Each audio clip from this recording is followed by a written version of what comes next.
Hey everyone, I just want to say that this fanfiction doesn't belong to me. The author of this story is Ancient Fun.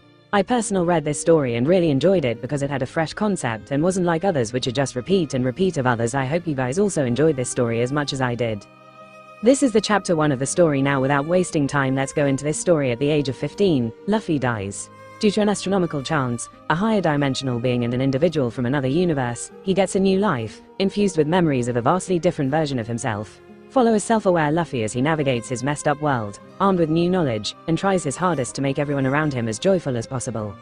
Chapter 20. Drum Island. There was a somber atmosphere hanging over the Merry. Zoro was on deck, acting as the lookout, while the rest of the crew were gathered in the women's room where Nami and Vivi had been made to lie on different beds. Sanji and Usopp were applying wet towels on their foreheads to bring their temperature down, while Karu was worriedly rubbing his beak on Vivi's hand. "It's on her neck," Luffy said as he stood over them while pointing the phone at the purplish-red rash on Nami's neck. Yeah, looks like a bug bite alright. Can't tell which one at first glance though," Reiju sighed worriedly. "And Vivi?" "The same thing." Luffy moved the phone over to Vivi's neck. "Same pattern and color here too.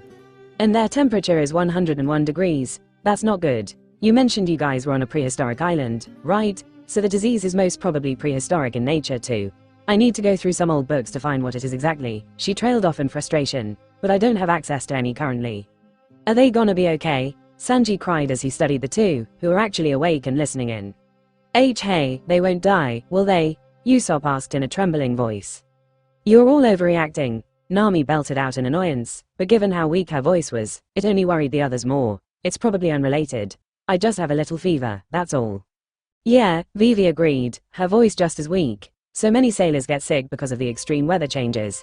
It will soon pass." "No, we're changing course," Luffy stated resolutely. "We're gonna go find a doctor." "What? No." Vivi and Nami both sat up hastily before simultaneously wincing as their heads hurt. "What are you saying?" Nami hissed, massaging her forehead. "We need to go to Alabasta as fast as possible." "Yes, Luffy. This is common, nothing to worry about. Listen, you both got infected with something from a prehistoric island and are running a high fever. This isn't normal." "I agree with Luffy. I've seen the kind of sicknesses you get from weather changes, and this is not it. I've seen Sanji's cooking skills, so I can say that there's no way it's related to nutritional deficiencies either." "That's right." Sanji couldn't decide between swooning for being praised by her or being worried for Nami and Vivi, so he settled for a calm response. "I take extra special care when it comes to the ladies' food, so it's definitely not that." "Okay fine, we're terribly sick," Nami relented. "So what? It's all the more reason to go to Alabasta faster." "Yeah," Usopp agreed. "There will be loads of doctors in Alabasta, right? How much farther is it, Vivi?" "I don't know, a week, at least. This isn't up for debate," Luffy said calmly but with finality. "I'm making the decision. We're changing course." "Luffy," Nami sharply hissed before wincing again. "You of all people should know how important it is that we reach Alabasta as fast as possible." "What? Why?" Vivi asked confused. "My Des, she doesn't need that stress on top of already being sick, Nami." Nami began to argue, but actually thinking about what he said, remained silent. What the two were talking about was the newspaper that had the article that 300,000 soldiers from the Alabastan army had defected to the rebel side. Only the two knew, having decided to hold the information from Vivi so as to not worry her unnecessarily. "What are you Vivi began, but Luffy cut her off. "Look at each other," he said while gently turning their heads to make them face one another. If there was one good thing that came from both of them being sick, it was how easily he could come up with an argument that could convince them both that they needed to find a doctor. However sick and awful you feel, know that the other person is feeling the same. And that did the trick. They both thought that the brave facade the other was putting up was real and decided that they themselves shouldn't be a burden. So even if they felt like they were dying inside, they were adamant that their sickness wasn't a big deal. But they finally realized that the other person was feeling just as shitty as they themselves were, and they nodded simultaneously. "Let's change the course. If we need to get to Alabasta as fast as possible, then Nami needs to be healthy first." "Okay, good. Now just rest," Luffy said, going to the exit. "Sanji, with me." He quickly went to the men's room and brought out the chest of log poses while Sanji went to the upper deck where Zoro was and updated him on what was happening. "Oh yeah, Drum Island," Reiju excitedly exclaimed as Luffy walked up to the two men and took out an eternal pose. "We bought it at that island we stopped at." "Drum Island?" Zoro asked. "What's there?" "They have some of the best doctors on the Grand Line. We're also gonna recruit our doctor there." "Oh," Sanji's face brightened up as he took the pose. "How do we know it's close though? These things don't tell how far an island is." "It's close. Okay then, that's great. You and Usopp are the next best thing to navigators we have.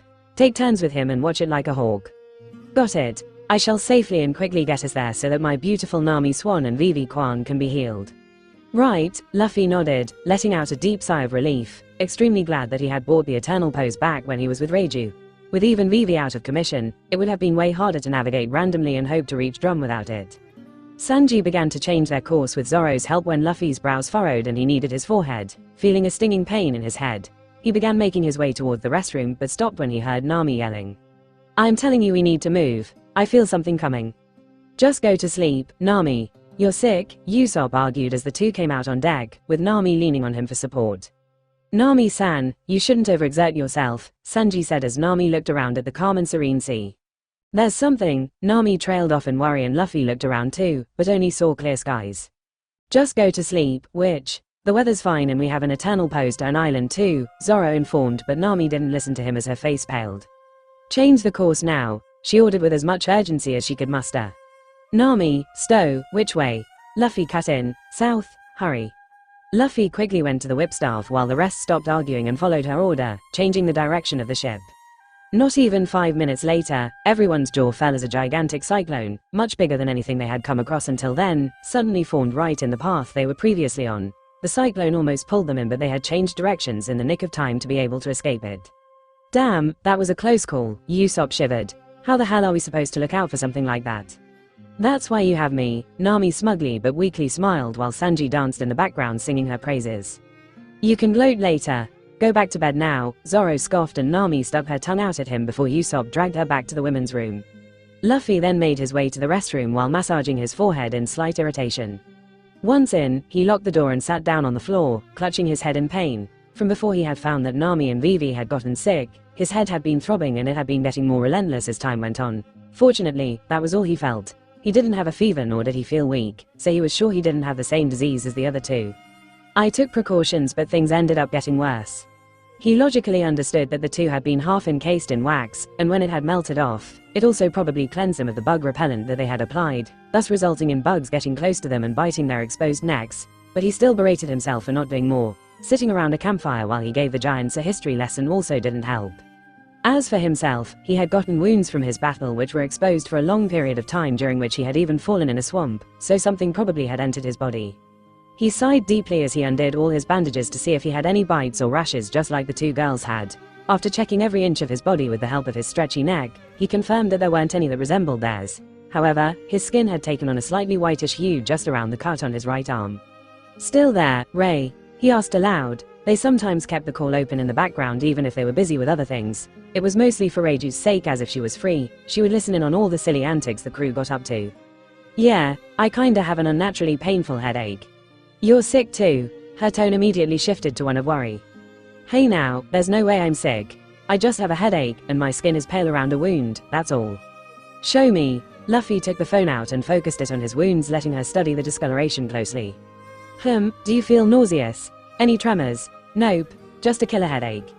You're not lying, right? Why the hell would I do that? You are hiding in the bathroom instead of being in front of the others. There are already 2 of us who are sick on the ship. Don't want to alarm the others unnecessarily, just tell me if this is something more than just a headache that'll go away. Fine, she sighed softly. If headaches are all you got, you should be fine. Judging by the discoloration pattern, I'm pretty sure this is weed hemlock poisoning. What's that? It's a phytotoxin. Plant poison, basically. I'm poisoned. Yes. Why are you happy about that, idiot? It means I'm not sick, Luffy declared happily. I don't get sick. Period. So, this would have been a blemish on my record. You got weird priorities, Luffy, and you can get sick. Maybe not with something like the common cold, but there are many fatal diseases out there that can affect even the strongest of men. Don't be so careless. Okay, Luffy relented. So, I'm fine. Hemlock isn't that dangerous.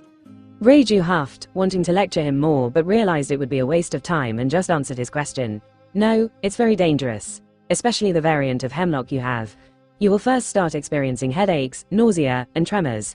Then it escalates to memory loss and coma. And then, finally, death. There is a very selective treatment for it, but even if a person recovers, they'll sometimes be left with serious side effects like amnesia. Damn, but you should be fine. How well a person recovers from this depends on how quickly the poison is identified after it's in them and treatment is started. In your case, I introduced the poison to your body and also the cure when we were together, so it already knows how to fight it off. Your body should produce the necessary antibodies to break down and flush it out of your system soon. Oh, that's great. Guess being your guinea pig was worth it. Yeah, but still, she groaned worriedly. You were on a prehistoric island, so the poison plant has probably evolved in some unique way and we could be dealing with a new variant of the poison. Call me immediately if you get any of those symptoms I mentioned earlier, or anything else really. If so, then, she trailed off, wondering what she could realistically do if it really was some new poison, and buried her head in her hands in frustration. Ugh, I wish I was there so I could run tests. I keep telling you to come to me. Yeah, don't start this now.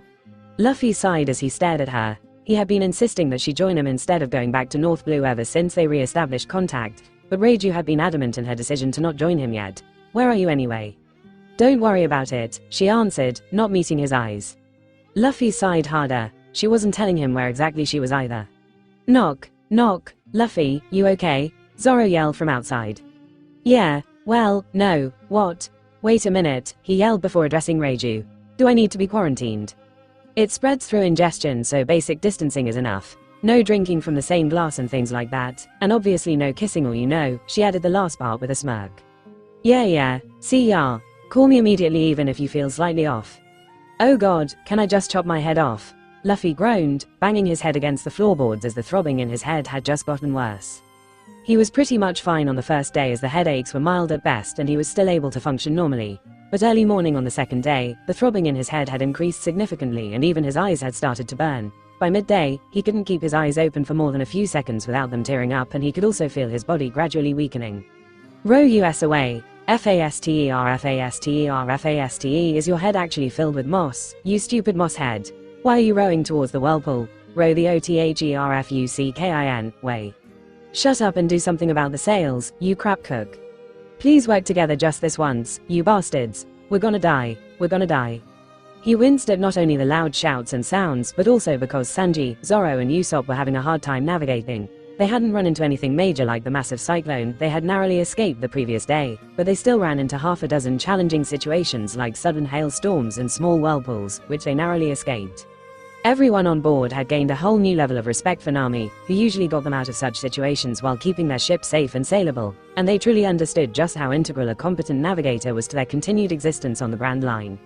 Luffy wanted to help out, but once the others learned that he was poisoned, they had tried to retire him to a bed too, to which he had adamantly protested, saying that he could still function perfectly fine. They argued, and since he seemed fine on the first day, he was involved in ship handling and patient care duties, but once his condition grew worse on the second day, the others told him to rest. Luffy still adamantly refused to acknowledge that he was sick, so he put himself on patient care duties and the others relented. They were barely able to keep the ship out of trouble between the three of them, so Luffy made sure they didn't have to worry about taking care of the two sick people at least. Thus, Luffy was in the women's room, keeping Nami and Vivi's bed stable so that the rough rocking of the ship wouldn't make them fall over. Carrie was with him too, frequently letting out sad squawks whenever he saw Vivi's state. Yeah, a sea king. Shit, why now of all times? I'll take care of it. Wait, we can't stop rowing or we'll get sucked into the whirlpool. Grr, then what the hell are we supposed to do? Luffy stood up to go help when a cannon went off. Boom, grrrhh, a huge splash sounded and their ship suddenly accelerated, presumably because of the Sea King falling over and the resultant wave pushing him away. USOPP, you did it. Ahahaha. I, the great pirate captain USOPP, can take down 1,000,000 Sea Kings with my special burst balls, no problem. Luffy sat back down with a sigh of relief. Burst balls were what Usopp had named the improved upon buggy balls. Even Reiju had given some inputs on how to make them deadlier, and Usopp had truly made it into a cannonball that could easily take down a battleship with a single shot. So noisy, what's happening? Vivi whined semi-consciously, tossing and turning around on the bed. Just normal Grand Line things, Luffy replied, adjusting the blanket over her. Quay, Karu shuffled closer to her to comfort her. I need to be out there, Nami said weakly as she too had regained consciousness. Don't worry, I'm sure they can handle navigating at least for a couple of days. Hopefully, you're not letting Zoro be in charge of directions, right? Of course not, Luffy chuckled. We explicitly told him he wasn't allowed to touch the pose. Nami and Vivi giggled softly before they involuntarily slipped back into unconsciousness. Luffy wanted to slip into deep sleep too, but his head was throbbing so hard that he felt like someone was smashing the inside of his skull with a sledgehammer, which prevented him from even resting calmly. Despite this, Luffy was kinda happy that this was happening to him. Happy because he thought it was a great opportunity to train his haki. Concentration was key to wielding haki, so what better time than now when he had a killer headache that didn't let him focus on anything. He still didn't have a complete mastery of even basic armament hardening yet. When he was idle, he could coat just his arms, and in the middle of battles when his concentration wouldn't solely be on channeling his haki, he could coat only his fists properly. Maintaining a coat of haki over other parts of his body was a bit difficult to concentrate on at the same time as his arms, and even on his arms, he didn't feel like he was doing it efficiently. As for Conquerors, he had already learned to direct it to a specific area only and was also able to control the range.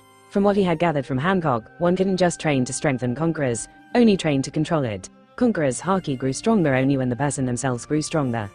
But then again, she didn't know that one could infuse Conquerors into attacks, so he still trained it nonetheless and even tried to figure out how to infuse it too. He did recognize that that was a very advanced application of the skill and knew he was trying to run before he had even learned to crawl, but he just couldn't help but try. He tried everything really, from emission to internal destruction in armament, future sight and observation, and even tried to awaken his fruit, but of course, he couldn't grasp any of it in actuality yet. Throb, throb, he let out a deep sigh, his fingers pressing against his temple as the throbbing headache intensified, shattering his focus and causing the coating of haki on his arms to dissipate. I should be able to coat it even when I feel weak as hell. It should be as easy as breathing, Luffy declared as he took a few deep breaths and began channeling his haki again. Despite feeling like he would lose consciousness at any second, he persisted, maintaining a steady coating of haki on mainly his arms, but he did coat other body parts too. When his haki got depleted, he would allow himself a few minutes to recover it before he started the same process again. He continued on for hours, his single-track mind of wanting to strengthen his haki and get stronger trumping all other thoughts. It would have been even better if someone was hitting him with a stick at the same time, but he had grown weak enough that anyone looking at him would insist that he lie down and rest. He only paused training hours later when the ship suddenly lurched violently, and he heard a smug voice from outside. Mara ha ha ha, are you surprised by my submersible ambush ship, Tin Can King? Luffy was annoyed but also relieved. Annoyed because Wapple was here and the bastard would try to eat Mary. Relieved because that meant they were getting closer to Drum, and also because Wapple's ship had doctors on board. Let's go kidnap some doctors. Sanji lit a cigarette in irritation as multiple pirates from the opposing ship descended onto the Merry, encircling them with guns at the ready. His gaze swept over their enemies searching for any captivating women, but when he saw none, it was a source of both annoyance and relief. He lamented the missed opportunity to witness some beauties, yet a larger part of him felt grateful that no women were subjected to the company of such brutes. Only 3 of you on a ship this big? There should be more inside. A man with an unusually large jaw. Are those tin plates? Said as he ate the blade of a sword, which made Sanji first gawk, then cringe, an action that was mirrored by his crewmates. Is he eating swords? Usopp blanched while the shitty swordsman just looked on with irritation. Well, whatever, Tin Jaw dismissively continued. We want to go to Drum Island. Do you have an eternal pose or a log pose pointing there? Sanji sighed as he exchanged a look with Moss Head. Any thoughts of playing this peacefully went out the window as the pirates wanted their log pose and they obviously weren't going to give it to them. Oi Moss Head, let's do this quickly and as silently as possible. They have guns. It's gonna be noisy, he answered with a sigh, and Sanji clicked his tongue, knowing he was right. He had seen how Luffy had winced at any loud sounds and the ladies needed their beauty sleep too, so Sanji was extra annoyed. Hey, answer my question. Tin Jaw demanded, and Sanji was about to start attacking when the storage deck door opened and out stepped his captain, slowly rubbing his eyes. It's chilly out here. Luffy lightly shivered as he closed the door behind him and walked ahead. That's good. Stop, the pirates yelled while pointing their guns at him, but Luffy just looked around with half-lidded eyes. Why is it good that it's chilly? Zoro asked curiously, ignoring all the hostility directed at them. If it's stable, it means we're nearing Drum. Huh, how? Get a detailed explanation from Vivi later, but basically, the sea surrounding an island will have the same weather as the island. Drum is a winter island, so it's gonna be chilly and snowy around it. Oh, I see. Zoro, Sanji, Usopp, and even a couple of the pirates nodded along in understanding. Ooh, looks like you guys are trying to get to Drum too, Tin Jaw asked with a smug smile. That means you must have a log pose pointing there. Hand it over. Also, hand over all your treasure, and then maybe, I might let you live. Oi Luffy, just go inside and look after the ladies. We'll take care of this. Why yes, Luffy. Usopp also yelled in support despite his violently trembling legs. We'll kick these guys' asses. Hey, don't ignore me. Tin Jaw yelled offended when none of them reacted to his threat, but he was again ignored. It'll get too noisy though, Luffy whined, and just us talking is making me feel like my head is being put through a grinder. Soldiers, take aim. How dare these peasants ignore me? Tin Jaw finally snapped and the soldiers all got ready to fire at them. Sanji was about to jump into attack when he heard Luffy say, "You should be able to handle this," and before he even had the chance to process what he meant, all his thoughts came to an abrupt halt and his body flinched in alarm when he felt a very powerful pressure pressing down on him. His wide trembling eyes were stuck on Luffy, who looked to be simply standing without a care in the world, but Sanji felt like he was seconds away from being torn to shreds by him. He couldn't tell if there was something actually physical attacking him as he didn't see anything, but it sure felt like someone was suffocating his very soul and he could see dark spots appearing in his peripheral vision. What's happened? His mind screamed, but his thoughts soon broke down into an incomprehensible mess as unbridled fear crept up in him and every instinct he had was telling him that he was in danger and that he had to run away.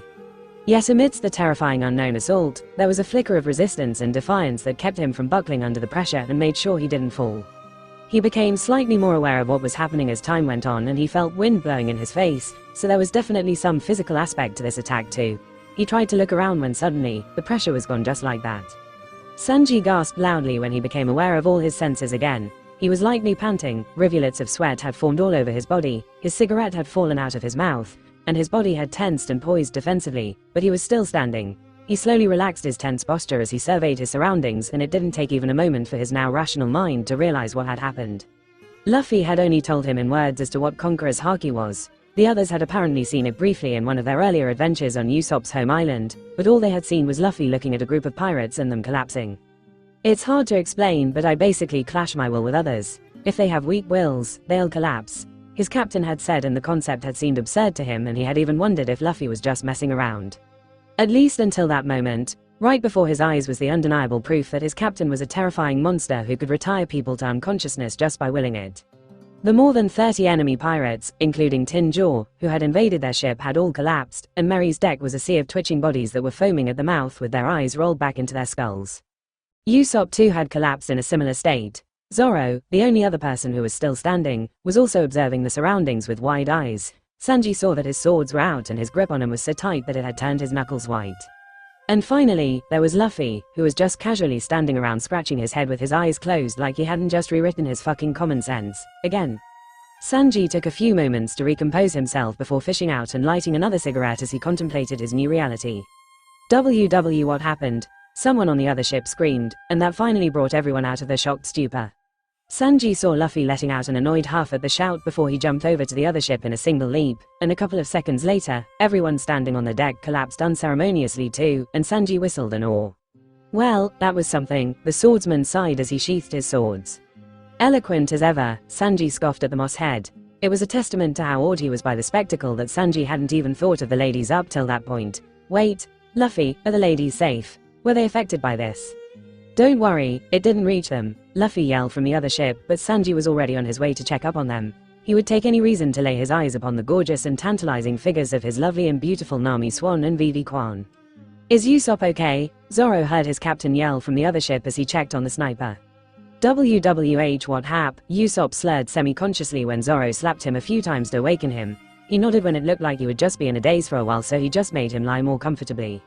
He'll be fine, he yelled back. Okay, then come over. A few seconds later, Zoro was making his way through the enemy ship alongside Luffy. There were pirates still conscious below deck, pretty much oblivious to what had happened just above them on deck, so whenever they crossed paths with such pirates, Zoro took him out with a single strike before they could even scream. Your headache okay? It's fine still. Bubble said to update her every half hour. Did you call her? When they had learned that Luffy was poisoned and it had worsened on the second day, they had obviously called and informed Bubble about it. She had completely freaked out, asking him to run blood tests and other procedures, but they obviously didn't have the right equipment and materials for that. Watching the two bicker was interesting, to say the least. Bubble began hurling curses and insults at Luffy for being reckless and careless while also simultaneously worrying about him, and Luffy tried to calm her down by telling her that there was nothing to worry about as it wouldn't be long before they reached Drum Island. He had also called her annoying for worrying too much, which had only triggered her wrath. Zoro would have found it to be comical, if not for the dire situation they were in. Bubble had finally calmed down somewhat after a few minutes, but had asked him to update her on his condition every 30 minutes, and Zoro had amusedly watched as Luffy called her annoying again, resulting in her epically snapping at him again. Ugh, she gets so annoying when she's worried, Luffy whined before handing the phone to him. You do it. Call her later. Sure, Zoro wanted to refuse, not wanting to be on the receiving end of Bubble's mix of worry and anger, but seeing his pitiful state, he relented. They were again interrupted by a couple of pirates who he quickly dispatched. How come these guys are still conscious? I focused it only on the deck. I can control the range, though I still need more training in properly controlling it. I tried to stop it from affecting Usopp, but he still felt some of it. Zoro nodded in awe. Seeing such power in his captain only made him more sure that he had followed the right person and motivated him to get stronger himself. There was frustration, sure, but after getting his ass handed to him by Mihawk, he already knew he had a lot of catching up to do. How do you know if you have it? Is there some test? Conquerors was apparently something inborn and one wouldn't know whether they had it before they awakened it, so he was curious. Luffy scratched his head as he thought about all the Conqueror Haki users he knew. There's no specific method. It usually awakens when a person is helpless and in despair, but it might happen once you get strong enough to, I guess. Zoro just hummed. He wondered if he should ask what the circumstances were when Luffy had awakened it, but thinking about the slave brand on his back, he didn't want to pry. Luffy made no real effort to hide his back, so of course, the others on the ship had already seen the botched hoof brand. At least the boys had since they shared a room. Zoro and Usopp had seen it a day after they had gotten the merry when Luffy was drowsily changing his shirt. Usopp had commented that it was a cool tattoo and asked if it had any meaning, to which Luffy had responded simply with, slave brand, with a yawn as he walked out of the room. Usopp had just gaped in wide-eyed horror and didn't know how to respond. Zoro didn't say anything, and the topic was never brought up again. Sanji had seen it a couple of days after they had left Kokoyashi, and he had just stared at it in confusion for a second, then disbelief, and then his eyes had widened as if he understood something. Zoro didn't know what the cook had realized, but he surely knew more about Luffy's enslavement than anyone else on the ship. It did honestly irritate him a little that the damn pervert knew more about Luffy than he did, but Sanji never talked about it and no one really asked him about it. Anyway, Zoro cleared his head of unnecessary thoughts. What are we looking for? They have doctors on board. We'll take them with us. We're kidnapping people. Kinda. They were kidnapped from their homes, so we'll just kidnap them again and take them back home. It's a long story. Luffy kneaded his forehead. Got some info on Drum from Koala. It's kinda going through some stuff right now. That guy with the big mouth was Wapple, its former king. He was a very bad king. He sure has a very wide information network, Zoro thought. I see. So these guys are soldiers then. Was wondering why they seemed more trained than usual, Zoro said as he knocked out a group of 3 more soldiers. Yeah, the ship was large but it wasn't long before they came across a locked room being guarded by 2 men. Zoro quickly took care of them and then broke the door open. Middle-aged old men and women wearing lab coats occupied the room and they were all alarmed at the sudden intrusion. Yo, Luffy greeted them with a smile. You're the 20 doctors from Drum, right? Yes, that would be us. An old man, who they later learned was the head doctor, stepped up with confusion visible on his face. Who are you two? Where's King Wapple? Monkey D. Luffy, future pirate king, and Wapple is unconscious. What? We heard about your country's situation. If you want to go back to Drum, come with us. We're heading there. We have patients on board, so it would help us too. Come take a look outside, Zoro interjected when his captain's blunt words didn't seem believable to them. It took a bit of time and only after coming out and seeing all the fainted soldiers on deck did they realize that their ship had somehow been invaded by pirates and that their king had been defeated. What did you do to them? One doctor asked, checking the pulse of one of the unconscious soldiers. Some sort of sleeping gas. Not really, Zoro replied, scratching his head. You know how sometimes a small animal faints when a larger, terrifying animal intimidates it. Yes, that's it, Zoro nodded and patted Luffy's shoulder. This guy is the larger animal. The doctor alternated his gaze between Zoro and the simple and harmless looking Luffy. So, sleeping gas, the doctor reiterated. Yeah sure, whatever, Zoro waved it off with a sigh as he walked away with Luffy while the doctors checked the others. Okay, I see why you don't bother explaining such things. Even I wouldn't believe this if I hadn't seen it with my own eyes. Right, Luffy chuckled, a bit amused at how Zoro had explained conquerors. It's like telling someone that there's a war going on between aliens and robots on the moon and expecting them to believe it. Hey yeah, Zoro chuckled too before suddenly pausing and slowly turning towards Luffy. Did you just say alien robot war on the moon? You're messing with me, right? Maybe, who knows? Luffy just shrugged but had a shit-eating grin on his face. Idiot. Zoro reflexively yanked his cheek and felt bad when he groaned in pain.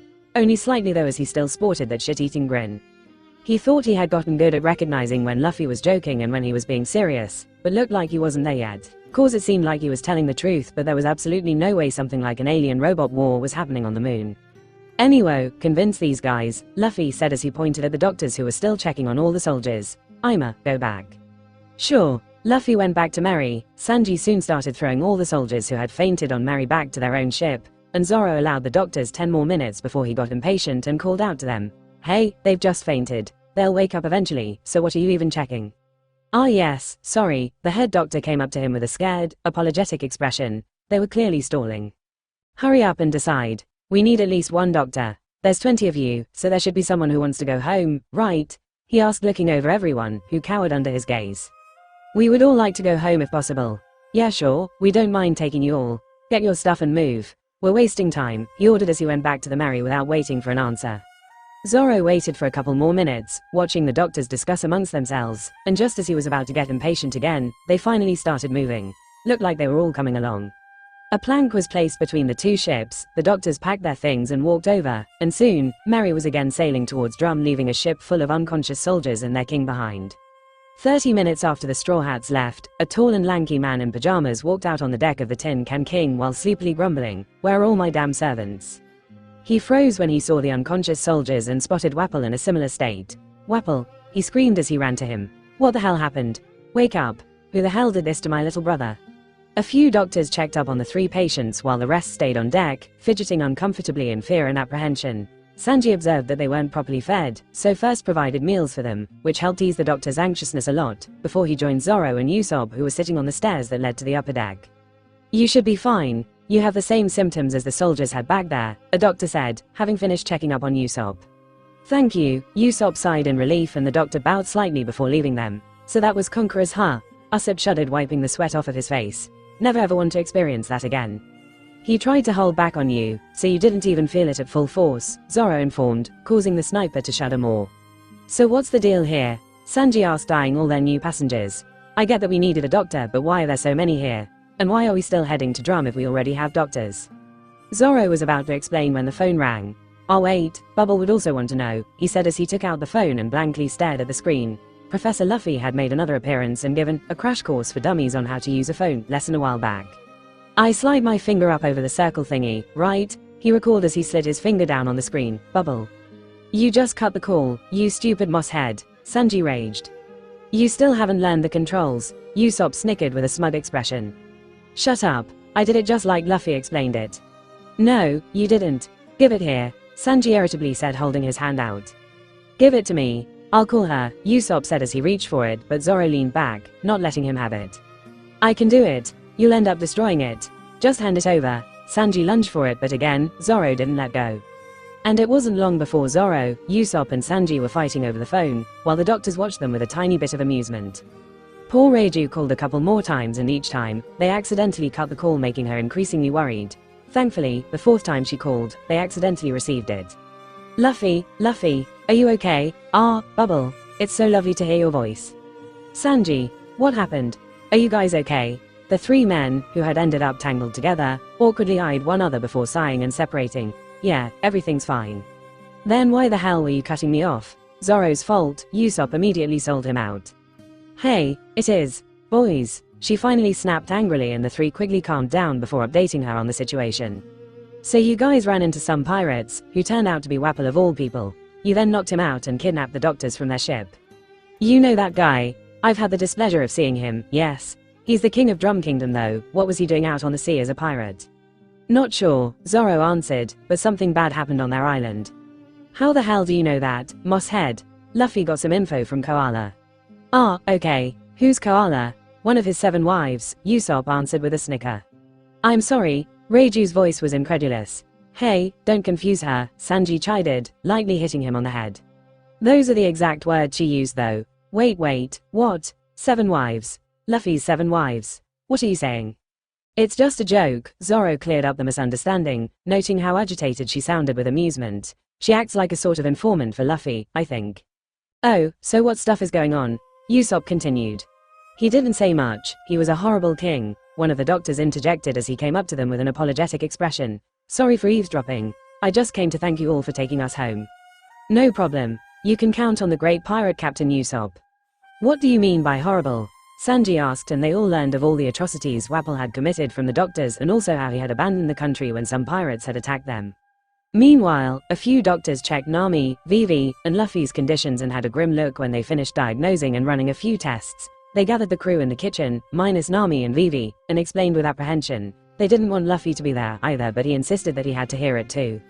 First off, the head doctor began hesitantly. "We don't know how you're still alive," he said, pointedly looking at Luffy, which alarmed the other Straw Hats. "The hell does that mean?" Zoro demanded. The head doctor gulped nervously as he continued. You have what we thought was weed hemlock in your system, but there are some new symptoms we haven't seen before, so it's definitely a new variant. Still, it's very similar to weed hemlock, so you should already be dead, but you seem to have a very high tolerance to a lot of poisons, including the weed one. Honestly, your immune system is amazing. It's like someone pumped hundreds of deadly poisons into you and you somehow miraculously survived, thus gaining antibodies to all those poisons.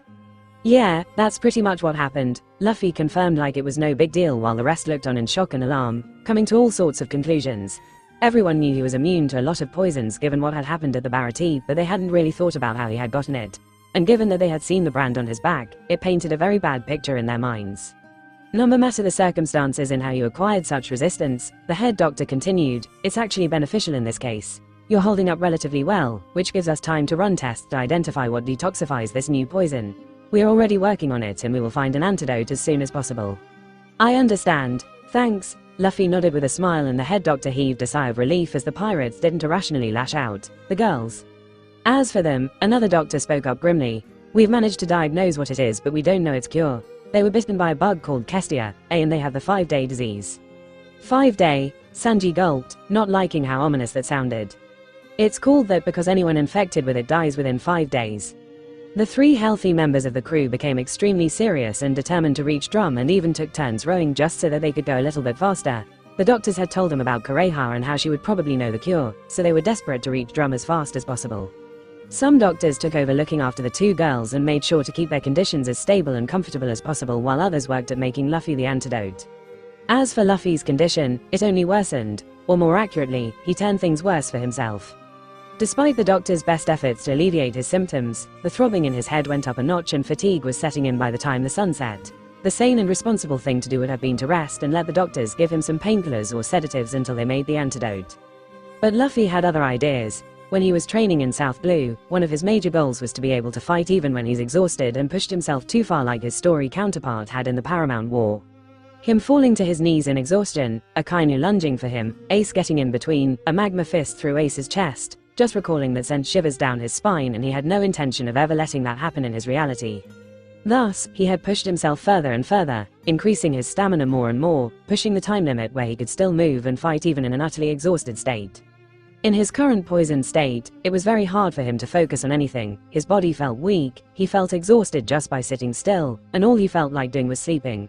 Thus, the perfect conditions to train his stamina. He didn't let up on Haki either, which he continued to train.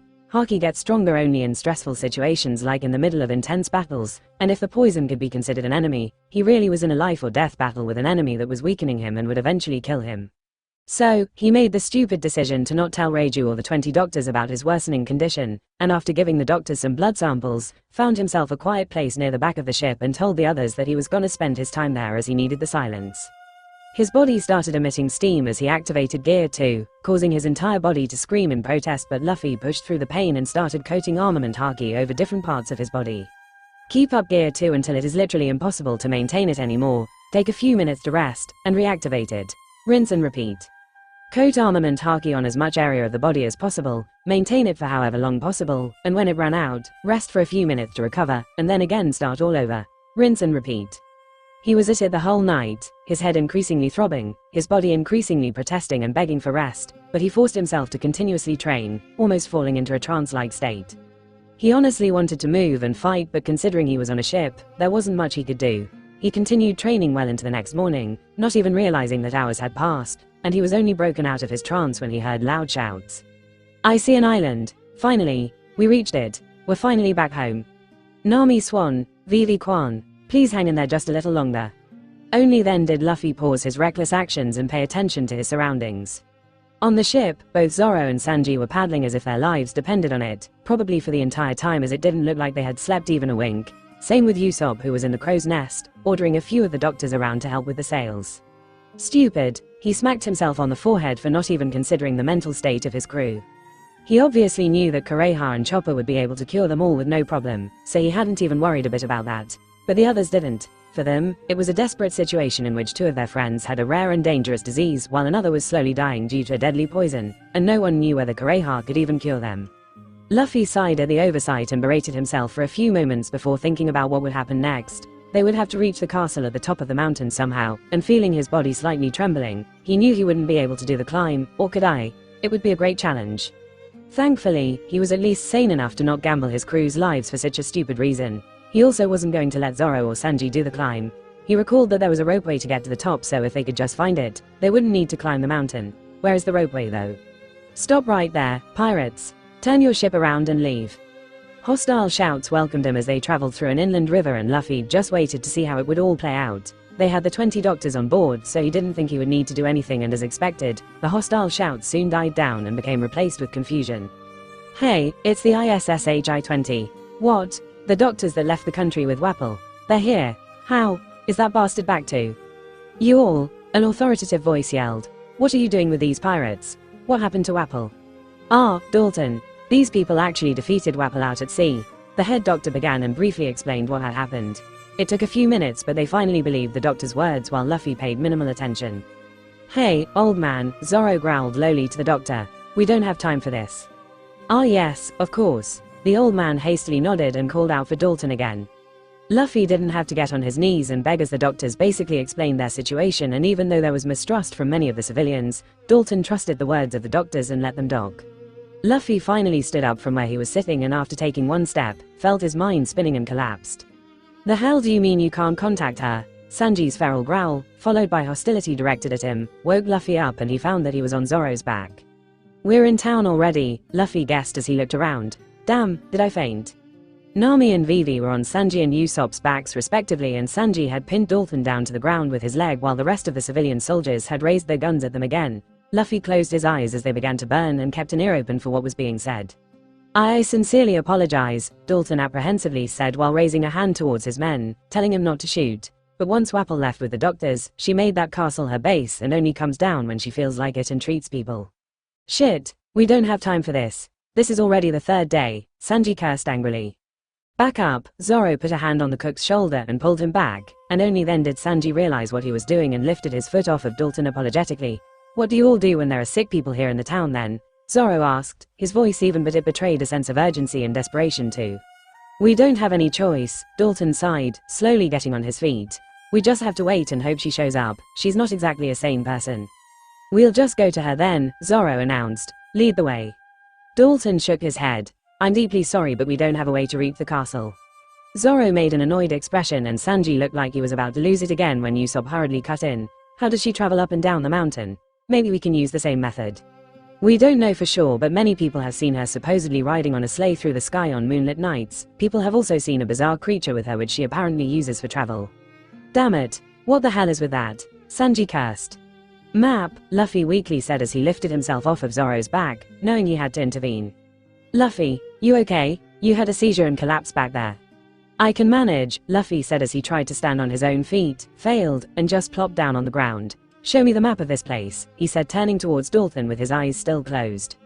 Yes, of course, Dalton told someone to get a map while Luffy opened his eyes briefly to look at the Drum Rockies in the distance. His vision was hazy, but he could still make out how tall the mountains were, and he didn't want to make anyone climb that. Close your eyes, Luffy, Usopp worriedly said. They're completely bloodshot. Yes, we'll figure out a way to get to her, Zoro reassured. Go to sleep. It's fine, I just have to. Luffy winced as he racked his brains for the name of the town where the ropeway was that Zoro and the others used to get to the top in the story. He was hoping something would trigger his memories if he saw all the names of the towns on a map, and when Dalton got him one, he studied all the names closely through watery eyes, but other than Bighorn where they currently were, nothing stood out to him. What are you looking for? Sanji asked. Luffy blinked a few times, forcing himself to stay conscious as he tried to think. There's a ropeway. A ropeway? Dalton sighed. I'm sorry, but there are none anymore. There is. Kureha can't just ride a sleigh on air. Says the guy who can literally walk on air, went through the Straw Hats' minds, but they understood what he was trying to say. Dalton was a bit befuddled as he hadn't ever considered that. Kureha was considered a crazy witch, so he had just chalked it up to one of her eccentricities, but what Luffy said made sense to him. So, picture it, Luffy continued, pointing at the mountain. There's a rope connecting the mountaintop to somewhere down here. Usopp, can you see anything? Me? You have the best eyes. Oh, of course. Leave it to me. Usopp puffed his chest out proudly and quickly put on his goggles. Silence prevailed as everyone waited for him to say anything, but Usopp just looked towards the mountaintop for a few awkward seconds before shaking his head and putting his head down in shame. Sorry. Maybe it's too thin then, Luffy sighed, massaging his forehead as he tried to remember the name. Damn it. Usopp saw his pitiful state and felt like a failure for not being able to respond to his captain's trust in him. Before his self-deprecating thoughts could occupy his mind, he hastily forced himself to think of any solutions to the problem at hand. Wait, he perked up only a second later. If it is invisible, it just means we're too far. You said people have spotted Kureha in the sky, right? He addressed the last part to Dalton, who nodded in response. Where exactly? If we get close enough to where people saw her, I'm sure I can spot the rope then. We can do one better, Sanji added thoughtfully. If we know where she was in the sky, and more importantly which direction she was facing and how much she was tilting, we can just extend that vector to get from where to where the rope stretches to. Oh, yes, yes. Usopp agreed enthusiastically. I see. That's a sound theory. Dalton agreed too and turned to the rest of the townspeople. This is a matter of life or death, so anyone who has actually seen her, please come forward. I have. 3 people stepped up. It was a full moon night, so I saw her clearly in relation to the moon. She was right there, one of them said, pointing in the distance and tracing a finger on Kureha's supposed position, about 2,000 meters high, and the sleigh was facing that direction. I only saw her for about 20 seconds before I lost sight of her, but she moved from there to there. We need a cartographer, Dalton called out, and someone stepped up to chart the points on the map.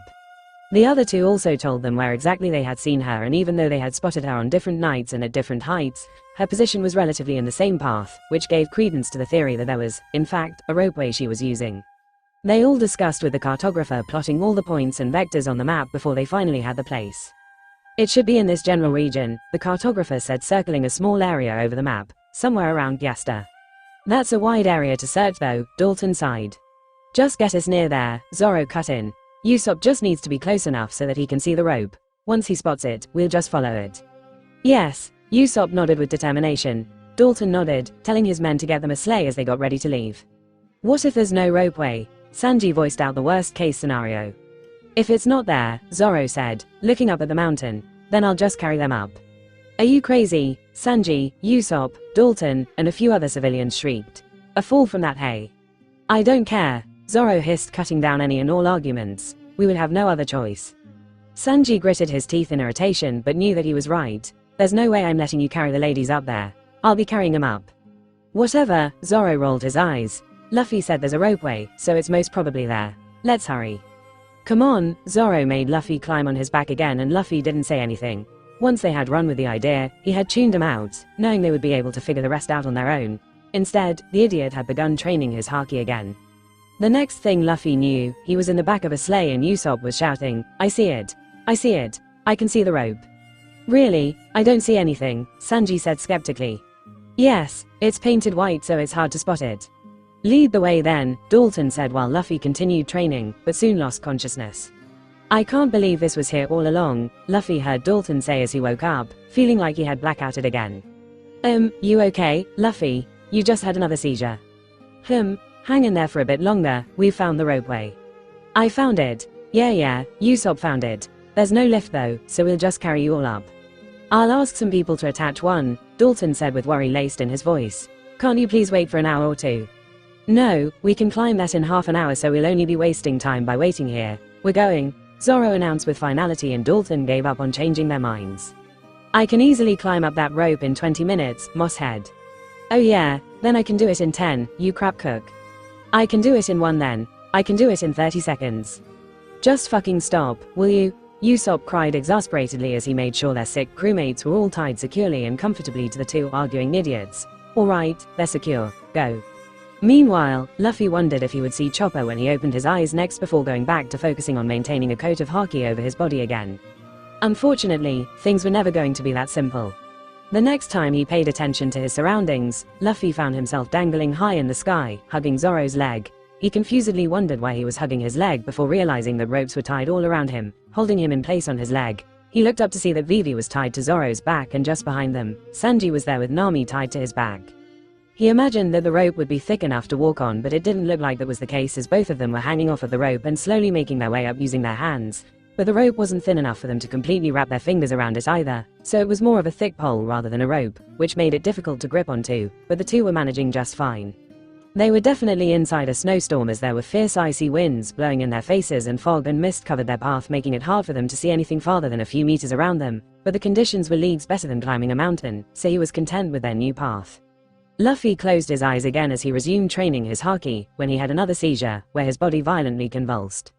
Zoro only had one hand on the rope at that precise moment as he was reaching forwards, and when Luffy unexpectedly jerked, he got slightly pushed backwards and downwards, which led to his balance going off, which further led to his hand sliding off the thick rope.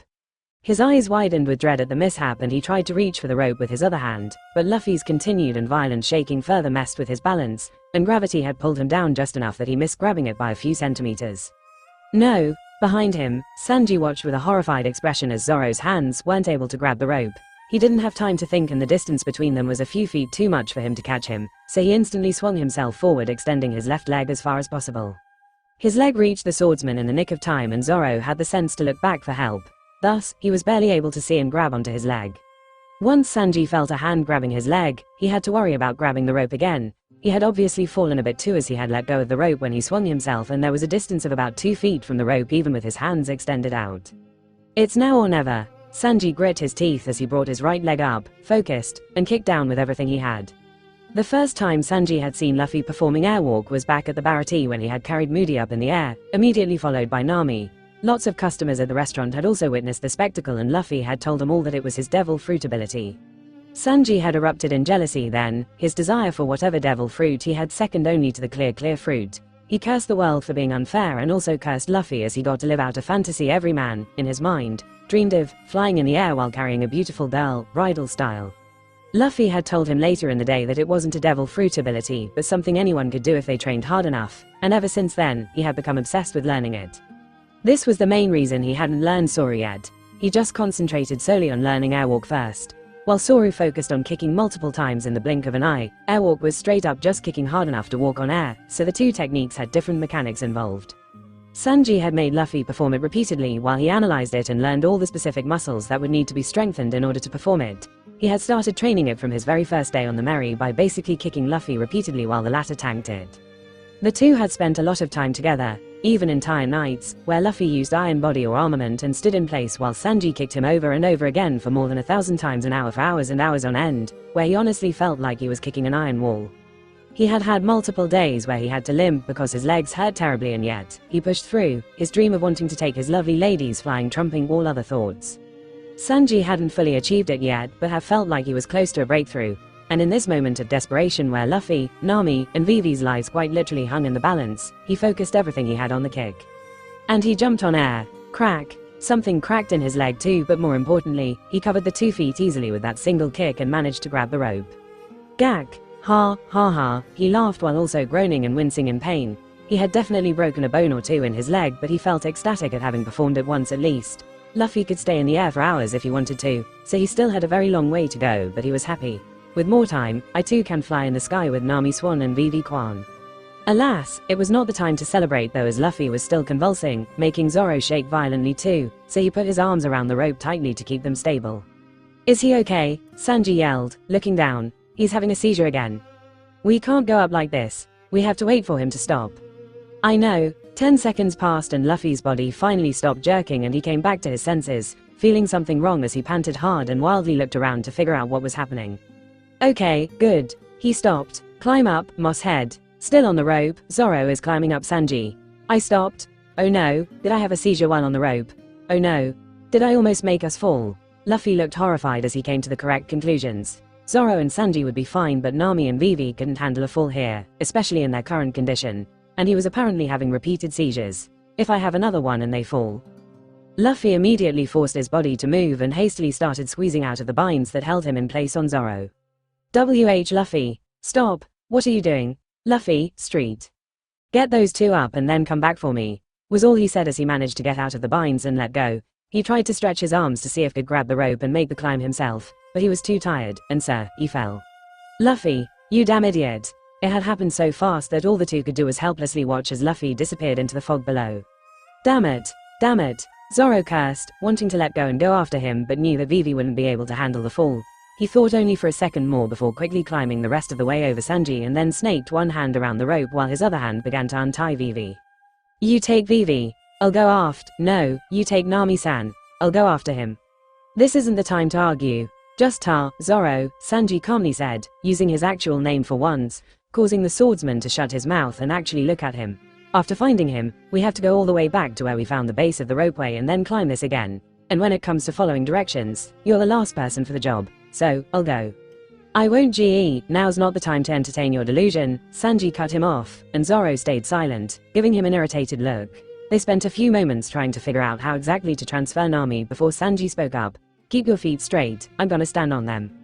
Zoro silently complied. The cook cautiously let go of the rope and balanced himself on Zoro's feet, and only after making sure they were secure did he start carefully untying Nami from his back. Why the hell are you so composed? Zoro grunted in annoyance. Do you think that killed him or something? Sanji scoffed. Of course not, but he didn't have to let go, we could have managed. Yeah, but I don't think he's thinking straight. He saw that he almost made us fall and decided to let go to keep the ladies safe. Zoro let out a deep sigh, agreeing with him. Luffy had been acting really strange since the previous night. They had thought that he was sleeping by sitting against the wall at the back of the ship, but whenever they silently peeked to see if he was doing alright, they could see that he was actually awake and steaming. His eyes were closed, but he was sitting ramrod straight, not even leaning against the wall, and when they did try to talk to him to make him stop, he just hummed and ignored them. They had even tried to force him to lie down by pushing him down, but he had just gotten right back up after a few seconds. The doctors told them that the poison was probably affecting his mind as he kept getting headaches, so that was probably it. Zoro didn't give it much thought, chalking it up to the poison, and kept his feet stable so that Sanji could safely transfer Nami over, but he noticed a small smile on the cook's face. I swear to God, Arrow Cook, if you're copping a feel or something. What? Oh, fuck you. The hell are you creepily smiling for then? Just thinking that I followed the right person as my captain, that's all, Sanji said softly. Because he chose to save the ladies first. Yes, Sanji grinned and Zoro rolled his eyes at him. Our crew hasn't ever truly been in danger, you know, the cook continued. The kind of danger where loyalties are tested, lives are on the line, until this incident, at least. Zoro instantly understood what he was getting at. Pirates were backstabbing scoundrels, always looking out for themselves above all else. Pretty much every pirate captain he knew would sacrifice their crew without a second thought, putting their own survival far ahead of anyone else's. Luffy had stormed into his life like a battering ram, shattering every preconceived notion he had ever had about pirates, and giving a whole new meaning to what a pirate truly is. But a person's true character only came out in dire situations, and with Luffy's strength, they had never really seen him struggle. The whole of East Blue had been a breeze. He was singing and having fun when they were stuck in the insane Grand Line weather, and had only gotten hurt with the giants, so they hadn't really seen what kind of person Luffy, or each other, for that matter, would be in dire situations. At least until just now, where he had proven himself again. They had had faith in their captain, and now they could say with absolute certainty that their faith wasn't misplaced. It wasn't just Luffy either, as in their current situation where 3 of their crewmates were on the brink of death and they had no certainty about whether a cure even existed or if they would even survive the night. The rest of the crew's loyalties were also truly tested. Okay, I get it, Zoro sighed. Will you hurry it up already? Yeah, making sure Nami-san is securely tied. By the way, do you know which way up is? Please don't mess up such a simple direction. When you reach the summit, there will be a huge castle. Just go to the front door, okay? Sanji started giving directions to him like he was a toddler out on his first excursion. Wait, do you know what a front door is? It'll be a big door, so you should be able to see it, okay? I'll cut you. Hey, I'd like to see you try, number 2. Huh, don't play dumb. I know you saw me do airwalk. Now who's number 2? Zoro rolled his eyes at him. That's because I didn't even try to learn it, you stupid crap cook. Excuses. Sanji finally finished tying Nami securely to Zoro's front. It was an uncomfortable position with Nami's arms and legs snaking around Vivi, but that was the best they could do. Okay, that should do it. Just go up is that direction. Go before I seriously cut you in half. Whatever, number 2, Sanji snickered as he stepped off of him. Zoro sighed watching him disappear into the fog below. He then bit his thumb hard enough to make himself bleed and wiped the blood on the robe to mark the place before he resumed going up as fast as he could. Luffy found himself buried under a blanket of snow. Ugh, things are never gonna be that easy, huh? Well, whatever. More time for me to train until they come to get me. He activated a low gear too to keep himself warm as he climbed out of the hole he had created. As soon as he was out, he tried to make out his surroundings but suddenly sensed an attack coming at him from behind.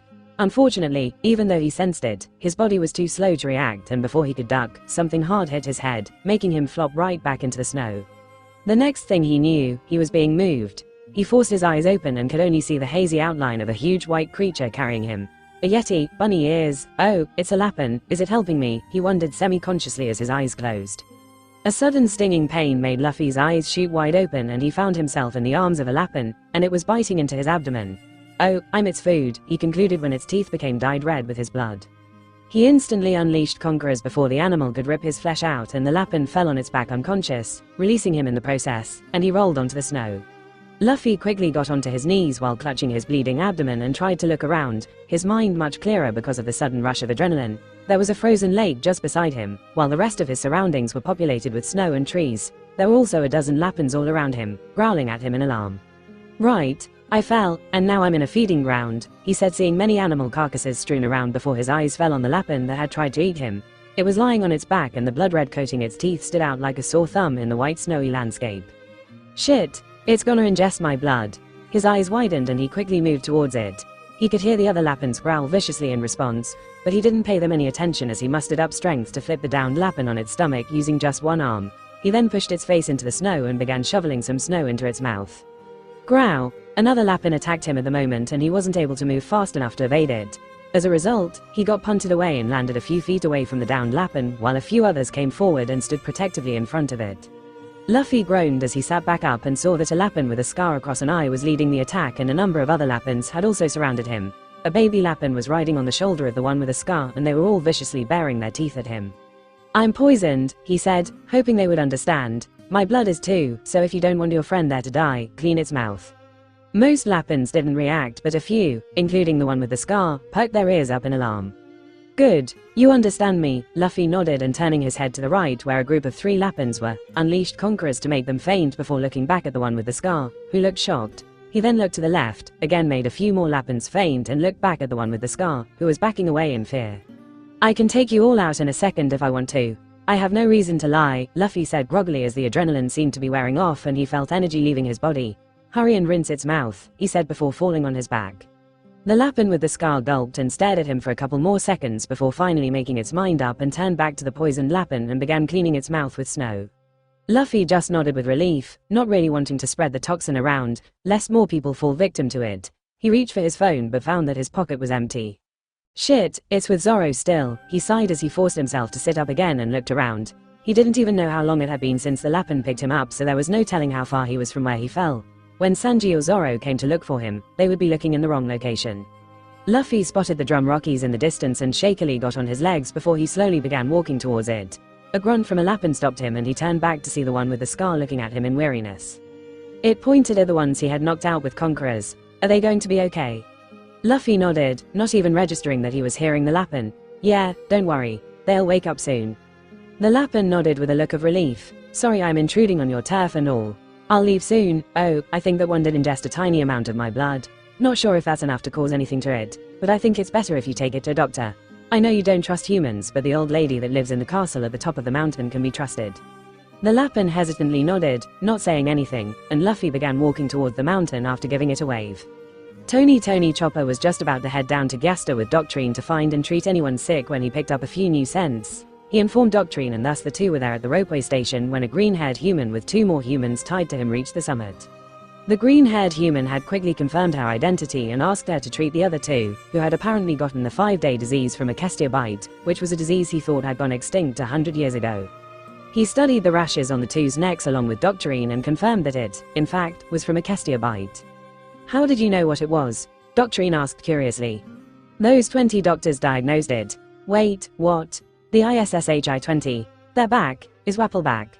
Chopper tensed up and tried to sniff out Wapple's scent anywhere near them, but thankfully, he didn't pick up on any. Later, the human waved her questions off. "They told us that they couldn't cure it and you're the only one who could. Today is the 3rd day. Can you cure it?" His voice was even, but Chopper didn't miss the underlying desperation in it. "Cack cack cack cack. Lucky for you, you came to one of the only people who can cure it." Doctrine laughed and the human's posture relaxed, like he had had a mountain lifted off of him. "Come along," she said, walking towards the castle. "I'll start their treatment while you tell me where and how you met the ISSHI-20. While the 2 unconscious humans were made to lay in beds, the human explained in simple and blunt terms about how they had run into another pirate ship on the sea which had turned out to be Wapple. "They're pirates?" Chopper grew excited. "So you didn't kill Wapple?" "No, he was just knocked out," the human said, not elaborating how exactly that had happened. "That spoiled bastard is as resilient as a cockroach. He'll probably be back one day," she sighed. "Anyway, Chopper, do you know how to treat this?" Chopper nodded, and only then did the green-haired human seem to notice him. He was in his walk point, which was a form he often used in front of others so as to not alarm them, so the human's eyes just lingered on him for a second, his hat mostly, before losing interest and looking back at the old doctor. "We have another patient. He was poisoned," the human continued as he took out a file from inside his coat. "Those doctors weren't able to cure him either. I don't know much, but they said it's some new type of poison. All the blood work and tests they ran are in here. They told me to give it to you." Doctorine read it closely for a few moments before her eyes widened. "A phytotoxin, huh? This is interesting. He's still alive. Where is he?" The human sighed in frustration, "fell when we were climbing up. He'll be here soon though." "You dropped him?" she asked incredulously while Chopper almost yelled, "He fell." "Kinda," the human let out another sigh of frustration as he took out a small black rectangular slab, and after tapping on it for a few seconds, a voice started coming out of it. "Did you find the doctor?" "Yeah, they're gonna be okay." "Oh, thank God. Is that a transponder snail?" Doctorine asked, curiously looking at the device. "Something like that," the human said before speaking into the device again. "How's Luffy?" About that," the voice at the other end sounded hesitant. "I haven't found him yet." "What? I saw some non-human tracks walking away from where he fell. Probably one of the animals here picked him up and took him somewhere. I'm tracking it down now." "Shit." The human rubbed his eyes in irritation.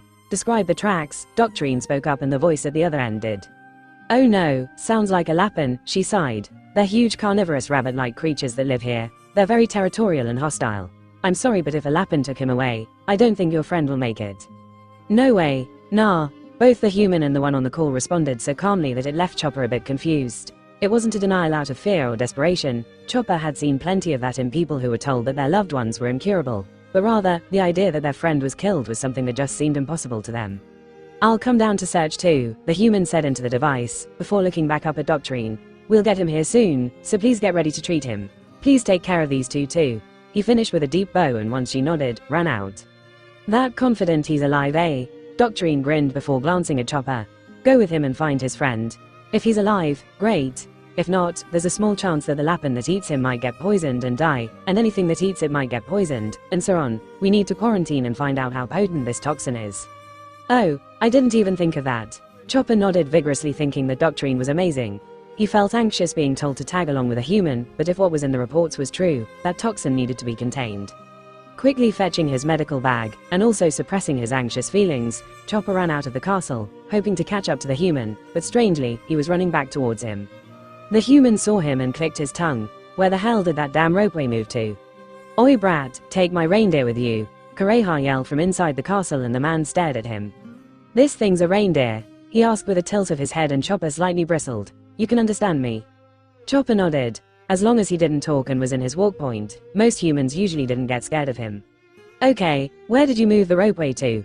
Chopper's brows furrowed as he tried to understand the question while the human just kept looking around and mumbling, "Stupid ropeways are being moved to." "It's right there though, maybe it's a human thing I don't understand yet." Chopper blamed his own naivete and just pointed at the station that was clearly visible from where they were.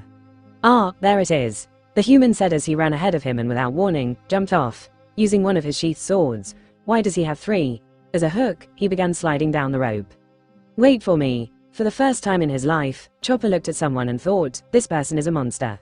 And that person was the green-haired human. The first of many instances that made him think that was when the human was still sliding down the rope and he was running behind him, struggling to keep up with him. When he reached a certain red mark on the rope about 2/3 of the way down, which Chopper realized was blood, he had just put his right arm completely around the rope to stop himself. The speed of descent was insanely high as he was sliding down, and thus, when he put an arm around the rope, the friction caused the entire length of his arm to burn and there was a trail of blood over the rope as he came to a stop. Chopper had seen the spectacle from afar as he was lagging behind and had screamed in horror, thinking he was crazy. He ran faster to catch up to check up on him, but before he even caught up to the human, he just let go of the rope. Wait. No, Chopper gasped and screamed as he arrived where he was, but the human had already disappeared into the fog below. What do I do? What do I do? He panicked and debated only for a couple of seconds before he realized that the human would have surely gotten injured from the fall. Rumble, without wasting any time, he jumped off the rope too while fishing out a rumble ball from his medical bag and bit into it. Guard point. His fur grew out all over his body at a shocking rate and soon, he looked like a huge ball of fur.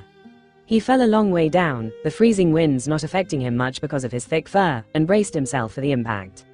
Thankfully, a tree broke his fall and he landed in the snow after crashing through a few rows of leaves and branches, his overgrown thick fur negating most of the damage and leaving him with only minor bruises. He didn't waste any time as he quickly scanned and sniffed the area to find the human. A thick stench of blood was permeating nearby, so he immediately ran to the place, thinking that the human had broken all his bones and was bleeding out, but he was left bewildered when he laid eyes upon him. Ah damn it, there was a tree. The human dusted some snow off of himself and stood up, checking his own body. Just my luck. Should have landed in the snow directly and nothing would have happened. No, you stupid human. This is hard snow. The tree broke the fall, so that's a good thing.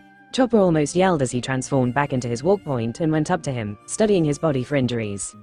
He definitely had more than 2 broken ribs, had multiple bruises, one of his legs seemed to be fractured, his right hand was broken, he had friction burns on the same arm, but that was it.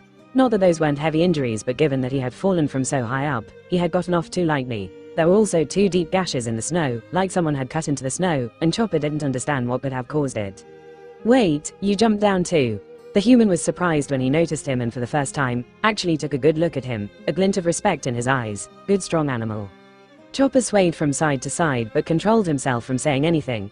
The human gave him a weird look after the display but quickly shook his head and looked around. Alright, need to find Luffy, which direction to go?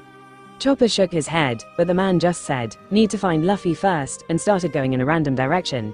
The doctor side of him wanted to knock him out and treat all his injuries right that instant, but knew that finding this Luffy person first was important as he was in danger. Finding 2 distinct scents, he bit the lower end of the human's pants and pulled on it, making him almost trip. What? He growled irritably but paused when Chopper pointed in a different direction while sniffing the air. You're able to track his scent? He asked surprised, and Chopper nodded. Oh, great, lead the way then. And sir, the 2 began trudging through the snow, the human sticking very close to Chopper for some reason. The doctor kept taking worried glances at him, thinking he might fall over anytime soon because of his injuries, but the human held up extremely well given his condition. Not even wincing or groaning in pain as they steadily walked through the snow at a great pace, and before long, they found a blonde human. How? The new human stuttered in shock. Ah, this idiot. I want you to track down Luffy, not him, he complained while the blonde human alternated his gaze between the 2 before sighing in relief and nodding in understanding. Wow, I was shocked for a second there thinking you had actually tracked me or something. But you're just using a sniffer dog, huh? I'm a reindeer, not a dog. Chopper growled at him, but the 2 humans had started arguing with each other, seemingly forgetting about him. The new human was also injured. Both his legs seemed to have a fracture as he was heavily limping, he had a couple of broken ribs and various bruises and scratches all around his body, and Chopper realized that he too had recklessly fallen from high up. Again, he should have been unable to walk given his condition, but he had managed to track this Luffy person a long way already. He was the second person that day who Chopper looked at and thought, he's a monster. Why are you injured? Couldn't you airwalk to break the fall? I could only jump twice more before my other leg broke. Need more training before I can take my lovely ladies flying. Should have known you were learning it for some pervy reason like that. What was that, Mosshead? You heard me, Dartbrow. It was here that Chopper finally learned their names, but didn't understand much else of what they were talking about. He wanted to give them medical treatment as soon as possible, so he again pulled on Mosshead's pants to get his attention before pointing ahead. The hell is this thing doing? Dartbrow said irritably. Leading the way, Mosshead replied as Chopper walked ahead while the 2 followed while exchanging information, just barely though as they were more focused on insulting one another. Chopper thought they were part of the same crew, but was that not the case? They were fighting too much that it left him unsettled. Or were pirate crews just like that? He had no idea. He just focused on finding the last human so that they could all get treatment, and soon they arrived at a frozen lake where multiple carcasses of dead animals were strewn around. A feeding ground, Dartbrow guessed before they began exploring the area. Luffy was nowhere to be found though, and there weren't any Lappins around either, which baffled Chopper. He found a little blood that smelled like a human's and more tracks leading away from it. He just walked away. He couldn't believe it. Is that Luffy's blood? Chopper nodded as he continued following the scent with the other 2 following him closely. Luffy didn't know how long he had been walking.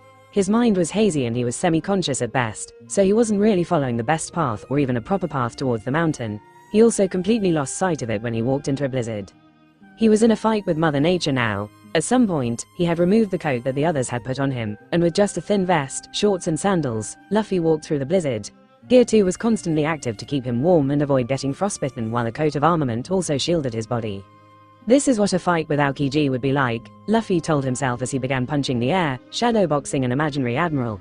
It was slow at first, his fists moving at a snail's pace, and at one point, his body had refused to move and he simply stood in place for some time. But bit by bit, his body began moving again, steaming and melting off the snow on him as he walked. His fists began moving faster, his legs moved faster, and soon he was lightly jogging through the blizzard. In his mind, he was dodging slashes by ice swords, jumping and punching the tall admiral in the face, using Gear 2 to escape the insane attack that was Ice Age. In reality, he was punching down trees, uprooting and swinging him around, and when the icy cold winds chilled him to his bones, heat his body up with Gear 2.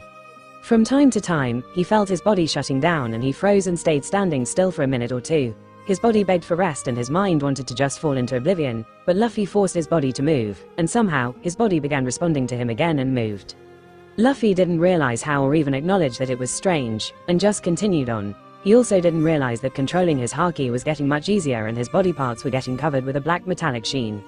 It was only after the blizzard passed, or had he walked out of the blizzard, and he no longer felt the fierce winds biting into his skin did he come back to his senses, remembered where he actually was, and what was happening to him.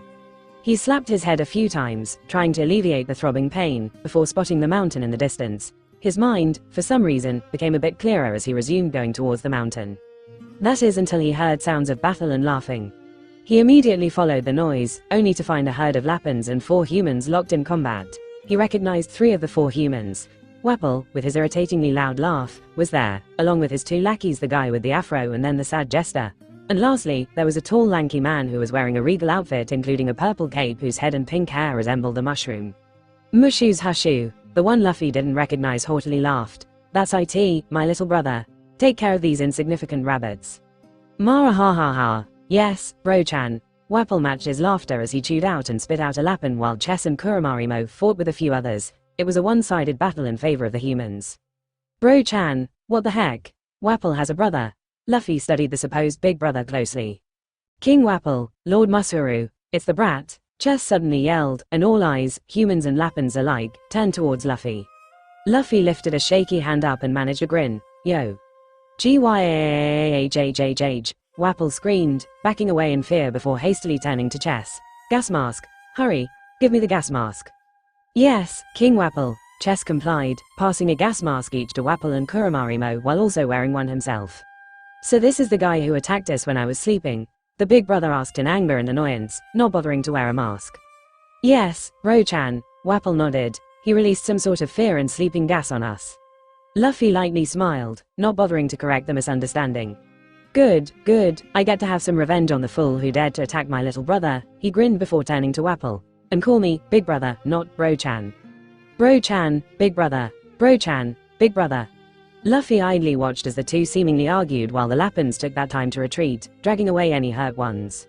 Looks like he's hurt, Lord Musuru, Kuromarimo observed, and everyone studied him closely, including Luffy himself, who looked down at himself. The blood from the bite on his abdomen had long since frozen over, he had patches of white all over his body, half his body seemed frozen, and honestly, he looked like he was on the verge of death. Ho, he's also definitely poisoned. Mushushu. Ma ha ha ha. That's what you get for daring to attack me, you peasant. You look like you're already heading to the gates of hell, but let us help you get there faster, Musuru continued with a sadistic grin. Chess, Kuromarimo, finish him off.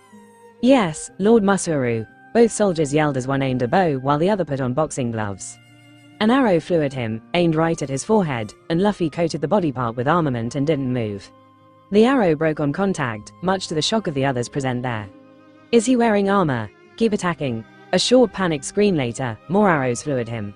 Luffy closed his eyes, using observation to sense where it would hit him, and then used armament to protect the region. Sounds of arrows breaking and cursing from the enemies filled his ears, but he also felt like some projectiles were clinging to him. He opened his eyes to see what it was and was dumbfounded. Hairballs. A few black hairballs were sticking to him all over his body. Ahaha, those are my static cling Marimo attack, Kuromarimo boasted while Luffy tried to remove them, but they got stuck to his hand instead. And now, our special attack. Fire arrow, Chess continued, and lit up an arrowhead before launching it at Luffy. The arrow hit its mark and broke as expected, but the fire ignited the hairballs, instantly setting him on fire. Luffy didn't panic and just fell face first into the snow, rolled around until the fire was out, and got back up again, looking thoroughly unimpressed. Gah, bastard. I'm aiming at his exposed skin. How are the arrows breaking? Chess yelled in confusion and rage as they kept up the attacks. Luffy was about to run at them to fight in close quarters when he felt his body shutting down again. Just knock him out with conquerors and then please sleep. The sane and logical part of his brain was screaming at him, but Luffy didn't listen to it. Akainu's fist coming at him, Ace intercepting it, a hole through his chest. If I can't handle just these 4 weaklings, what will I do on that battlefield? That shut down all the protests that his body's condition was making him think, and he forced his body to move again. A surge of adrenaline flooded his veins and he took one step forward. Breathing became slightly easier, the pain racking his body dulled, the pounding in his head became a little bearable, his thoughts sharpened, and he took another step forward. He sensed another arrow slicing through the air towards him and he tilted his head, letting it whip past. With renewed strength, he began running, each step easier than the last. Panicked voices and shouts filled the air and more projectiles came at him. Some he dodged, some he tanked, but he kept running. It wasn't something Luffy actively tried to learn, but his constant training where he purposefully put himself in a weakened state only to force himself to keep going had the unintended effect of him being able to control his own adrenaline production. Basically, Luffy had learned a biofeedback technique. One where he could intentionally make his body continuously produce adrenaline, well above the limits that the body put on itself. He only realized it later in hindsight though, but for now, he rushed at Wapol. "Yeah, wait. Wapol frantically screamed when Masaru stepped up in front of him. "Don't worry, little brother. I'll take care of Age." Before he could even finish the sentence, Luffy accelerated and reached him. Fist connected to gut, and only a moment later, Masaru found himself flying in the air before crashing into a tree. Luffy didn't let up and went for Wapol next. He punched him in the jaw, grabbed him by his jacket before he went flying back, and then kicked him right under the chin, launching him high up in the air. Before Wapol fell back to the ground, he reached for and grabbed Chess by the throat and smashed him into the ground. Luffy then kicked at Kuromarimo's ankle, which made him fall to his knees, before grabbing his head and kneeing him right in the face. Luffy sighed in disappointment as he stood over 3 downed and groaning men, wishing there was an army of people he could fight at that moment. "You bastard!" Luffy ducked under a punch and saw that Masaru had come rushing back, blood flowing from his mouth, and a wide angry scowl on his face. "He can use Soru." Luffy was pleasantly surprised as the mushroom headman seemed to be a capable fighter. "You can't keep up with my speed," the man boasted, but his Soru was way too slow. Barring Kuro, who hadn't fully mastered it, this guy was the first person he had actually seen using Soru, so Luffy couldn't tell if this was the standard or not. One thing he did know was that his own Soru was much faster. Luffy, after concluding that Masaru wasn't going to give him a challenge, accelerated to catch him and proceeded to deliver a series of straight punches right into his gut, knocking the wind out of him. Luffy sighed as Masaru collapsed in front of him. Wapol's jaws imploded on him next, but he sensed it coming from a mile away and simply stepped back, letting him chomp on empty air. "Do you know who you're messing with? I am Wapol, the key," he began, spit and blood spilling from his mouth, but Luffy, not at all interested in hearing him speak, cut him off with a kick right under his chin again. Luffy looked back at the others and was surprised to find all 3 standing up again. The jester and the boxer were cowering in fear though, not at all ready to fight him, but the mushroom head was angrily glaring at him. "You bastard! This is the last time you'll hurt my little brother." He lunged at him with a palm thrust and Luffy fell on his back and raised his legs to kick him far away. 2 things happened at the same time then. Something purple formed on his palm and exploded right above Luffy's face, and Luffy's feet met Masaru's stomach and he got flung high up in the air. The purple explosion turned out to be a cloud of purple particles. Wah! Luffy involuntarily inhaled those particles, which triggered a violent fit of coughing. The rubber captain writhed on the ground, having a hard time even to breath as his coughing fit didn't stop. He tried to shovel snow into his mouth to try to cleanse whatever it was that had entered his system, but it had also entered his lungs, so it was pointless. Mara ha ha ha ha, that's Bro-chan's shroom powers. Mush sushushu, Masaru came limping back from where he was flung, wiping the blood from his mouth. "I've eaten the shroom fruit. You may be strong, but you're nothing in front of my poisonous shroom spores." Poisonous spores? Luffy heard their words and cursed himself for getting too arrogant. His lungs felt like they were on fire, his vision became tinged with red, his mouth dried up, his skin turned into an unhealthy shade of purple, and his body became weaker and weaker while he wheezed, trying to get his breathing back in control. He soon felt a few kicks in his stomach, courtesy of the big brother who was taking out his frustration on him, and all Luffy could do was take it as he kept coughing and wheezing. "Stupid peasant. I'm the king of this place. How dare you even think of attacking me? Kick him more, Bro-chan. Kill him." Wapol kept encouraging Masaru as the latter kept stomping on Luffy. He wanted to join too, but the cowardly king didn't want to come in contact with his brother's poisonous spores. "Gah, this stupid bastard." Masaru finally let up when Luffy started coughing up blood.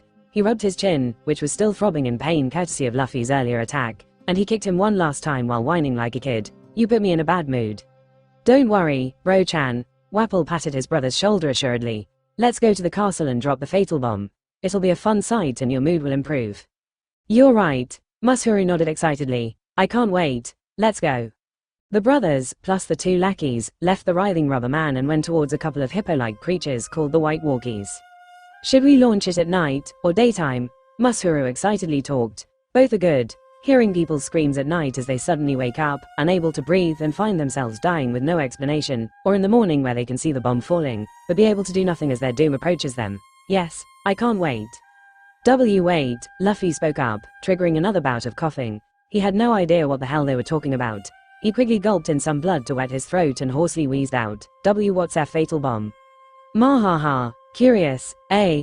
We'll be launching a huge ball of my bro-chan's poisonous spores over the whole island. Then we can watch as all the stupid and ungrateful citizens here writhe in agony just like you. Mushushu, don't worry, you'll long be dead by then so you at least don't have to watch. Luffy shook his head in disbelief. Why you stupid bastards? Hua, did you just call me a bastard, you bastard? Wapple raged before pointing at him. Bro-chan, torture him more. Yes, let's teach TH, Masahiro agreed as he stepped towards him. Assholes, Luffy cut him off and unleashed conquerors. Wapple, the two lackeys, and the white walkies all fell unconscious, but surprisingly, Masahiro didn't. He did swagger and collapse to his knees though, trembling violently while staring at Luffy with unbridled fear. Luffy sat cross-legged, still trying to get his lungs to function properly while taking in calm and deep breaths. Why you? What did you do? Masahiro screamed out. Are you a devil fruit user too? Is that how you release this fear gas? Luffy ignored him as he stared at his surroundings. His own erratic heartbeat thundered in his ears. His breathing was labored, his vision was hazy and he saw everything through a red tint. He could taste iron on his tongue, he felt prickling cold stings from all over his body and he felt himself going numb. At the same time, he felt the earth breathing. He sensed creatures all around him and the emotions they were radiating. A wild hare was trying to borrow a nut it had found, completely uncaring of him. A snowy owl was curiously looking at him from atop a tree. A few Lapins were close by, too scared to approach. He felt Masahiro too, an intense wave of fear and dread emanating from him. It was strange, the border of life and death. He had been in it plenty of times, especially during his early days of training in South Blue where he had constantly fought one ferocious beast after another. But he never tired of experiencing and thinking how strange it was. Paradoxically, it was in this state that Luffy felt the most alive, or more accurately, he felt more connected with himself. He raised his right arm up and watched as a black metallic sheen spread over it. He marveled at it as he moved and flexed his fingers, feeling the energy making him more stronger than ever before.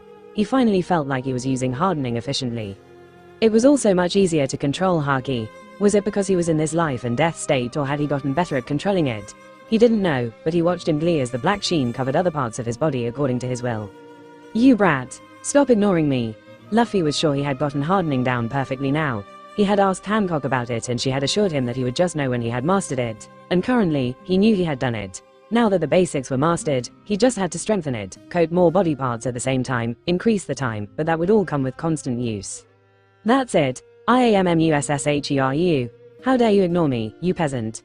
After being happy for a few moments at his breakthrough, Luffy immediately began to think of the next steps. A mission, internal destruction, yo. The anger coming off of Masahiro finally overrode his fear, causing Luffy to stand up and get into a horse stance. He pumped his legs despite the sheer pain that shot through him at the action and activated gear 2. There was another technique he had been dying to achieve ever since his fight with Hancock, but probably because his Haki or control wasn't strong enough, he hadn't been able to, but now that he had gotten stronger and better. Take this, Snow Spore. He thought of Ace as he willed armament to coat his fists, threw his arm back and let it stretch far back, and then launched it towards an enraged Masahiro. Red, those stupid rabbits. I'll roast them if I get my hands on them. You just had to kick one of them, you stupid crap cook. Don't put this on me. How was I supposed to know they would start a fucking avalanche? Gah, just run. Chopper ran with all his might, along with the arguing humans, as they tried to escape an avalanche, courtesy of the Lapins. They had run into a few of them a while ago and after kicking a couple of them away as they kept blocking their path, Chopper had heard a Lapin with a scar across an eye cry out in frustration that there were too many humans showing up in their territory. And soon, a group of Lapins gathered at the top of the slope and started an avalanche. Hey, is that Luffy? Sanji suddenly yelled, pointing ahead of them. Chopper followed his direction and saw the third monster of the day. A man in just shorts and a torn vest, not at all dressed for the cold, was standing in a stance. Even from afar, he could tell he was badly wounded and his skin was an unhealthy shade of purple. Across from him, a pink-haired man in a cape was screaming in frustration. Yes, we found him. Zoro cheered before face-palming. Shit, we're bringing the avalanche right to him. Why the hell isn't he running away? Does he not see the avalanche? Looks like he's locked in combat. Let's hurry. Chopper agreed as they all slightly changed course to go towards him. In the short distance they had to cover, they saw the man in the cape angrily bring his arms up and something purple formed in his palms.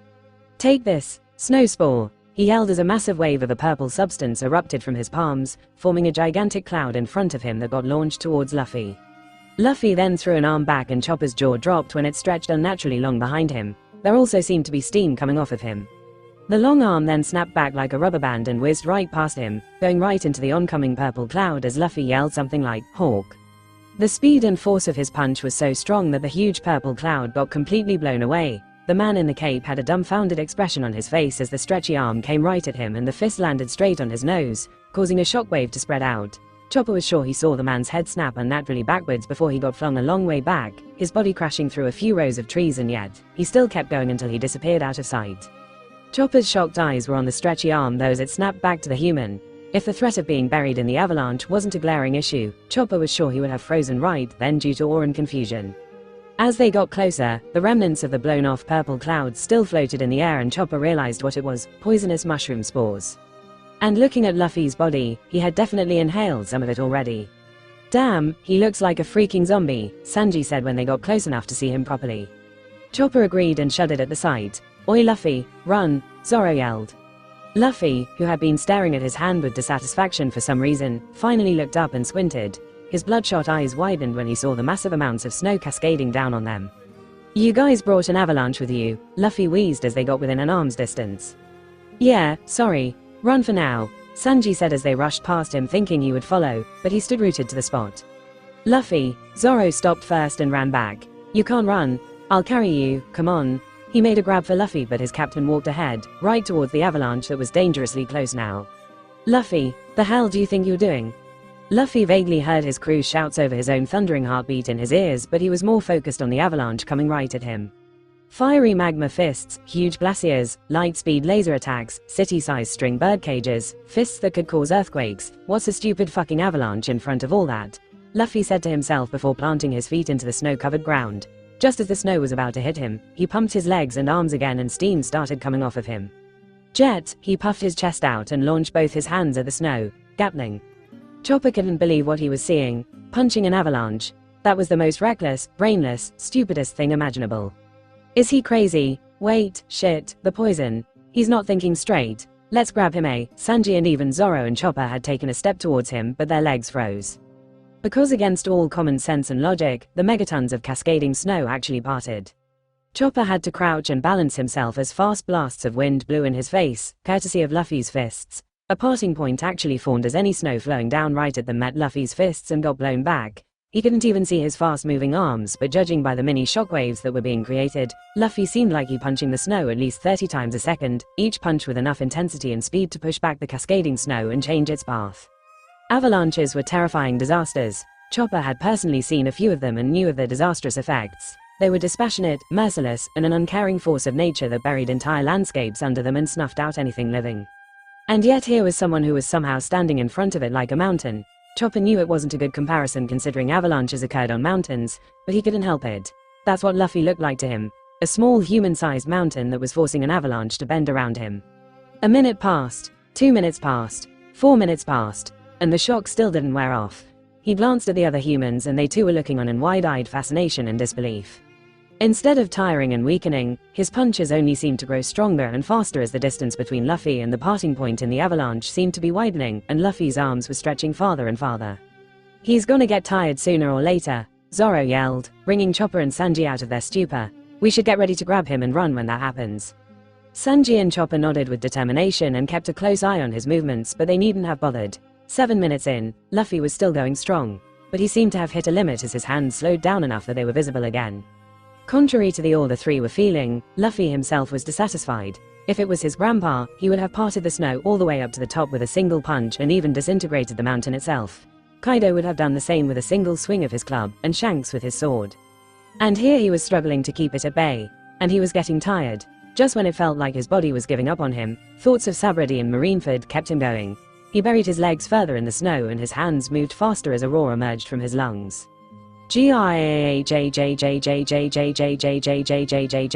Chopper covered his ears at the shout and the gusts of wind emerging from the attack almost made him close his eyes, but he squinted and made sure to look on until the end. Even his scream seemed to be causing some sort of sonic shockwave, and Chopper couldn't figure out if it was an illusion or something that was really happening. Just when Chopper thought nothing could top the spectacle, embers appeared on Luffy's blurring arms. Soon, lines of flames formed from Luffy to the avalanche, it being clear that his hands had somehow caught on fire. The fast-paced punching with fists that were on fire created a sort of illusion of a stream of fire emerging from Luffy, and almost created a circular wall of fire at the parting point. What the fuck? Sanji muttered in disbelief as the fire illuminated their dark surroundings, and Chopper was glad that he wasn't the only one in utter shock and confusion. The wall of fire seemed alive, shifting and crackling as it seemingly held the cascading snow at bay. It melted the snow and a huge wave of water and steam was forming right in the middle. Not only that, Luffy's body was also radiating intense heat, melting the snow around him and under him, which caused him to sink a little into the melted snow, but his arms never stopped. Finally, after what seemed like enough time for Chopper and the others' common sense to utterly break, the cascading snow finally slowed. It slowly lost its deadly momentum, decreasing in intensity, and finally, Luffy's fists punched through a column of the cascading wall of snow. And only then did the flames start to die down and his fists come to a stop. His hands came back to his sides, and for a moment, everything was still. The reduced wall of snow trickled harmlessly, skirting around Luffy as it settled. And then Luffy suddenly collapsed like a puppet with its strings cut. Luffy, Zoro and Sanji sprinted, and Chopper was also on their heels. A small pond had actually formed under him and Luffy had fallen face first into it. Zoro immediately grabbed and lifted his head out of the water before pulling him out of the pond. He coughed up some water which was dyed red with blood, but he himself was unconscious. "We need to get him to the castle fast," Sanji said, studying him closely. "Come on, let's run." Zoro nodded and was about to start running when a scream stopped him. "Ah, he needs a doctor. He needs a doctor." Both men turned and saw a panicked small creature flailing its little hands, hooves, around as it seemingly moved its mouth and words came out. "Wait, that's me," Chopper gasped. Zoro and Sanji stared at the little creature in confusion, noticing that it had the same hat that the reindeer with him previously had. The small creature then suddenly grew large, transforming into a beast which was taller than him, causing both men to step back in alarm. Chopper, panicking at seeing all the wounds on Luffy, had reflexively transformed into Heavy Point and reached for him, but Zoro jumped back and brought a sword up. "A monster!" Sanji gasped, and only then did Chopper realize what he had done. But he didn't linger on it for long, as seeing Luffy's state was triggering all of his doctor senses. "He needs help. Please, I'm a doctor. You have to let me treat him," Chopper pleaded and even brought forward the bag on his back. "SC, I have medical supplies. Please let me help him." "You're a doctor?" "Yes." Zoro looked at his pleading eyes, then looked at Luffy's state, and nodded as he looked back at the reindeer doctor. "Okay." He handed over Luffy and Chopper slowly laid him down and began checking him while Sanji came next to Zoro. "Oi, where did you find this monster?"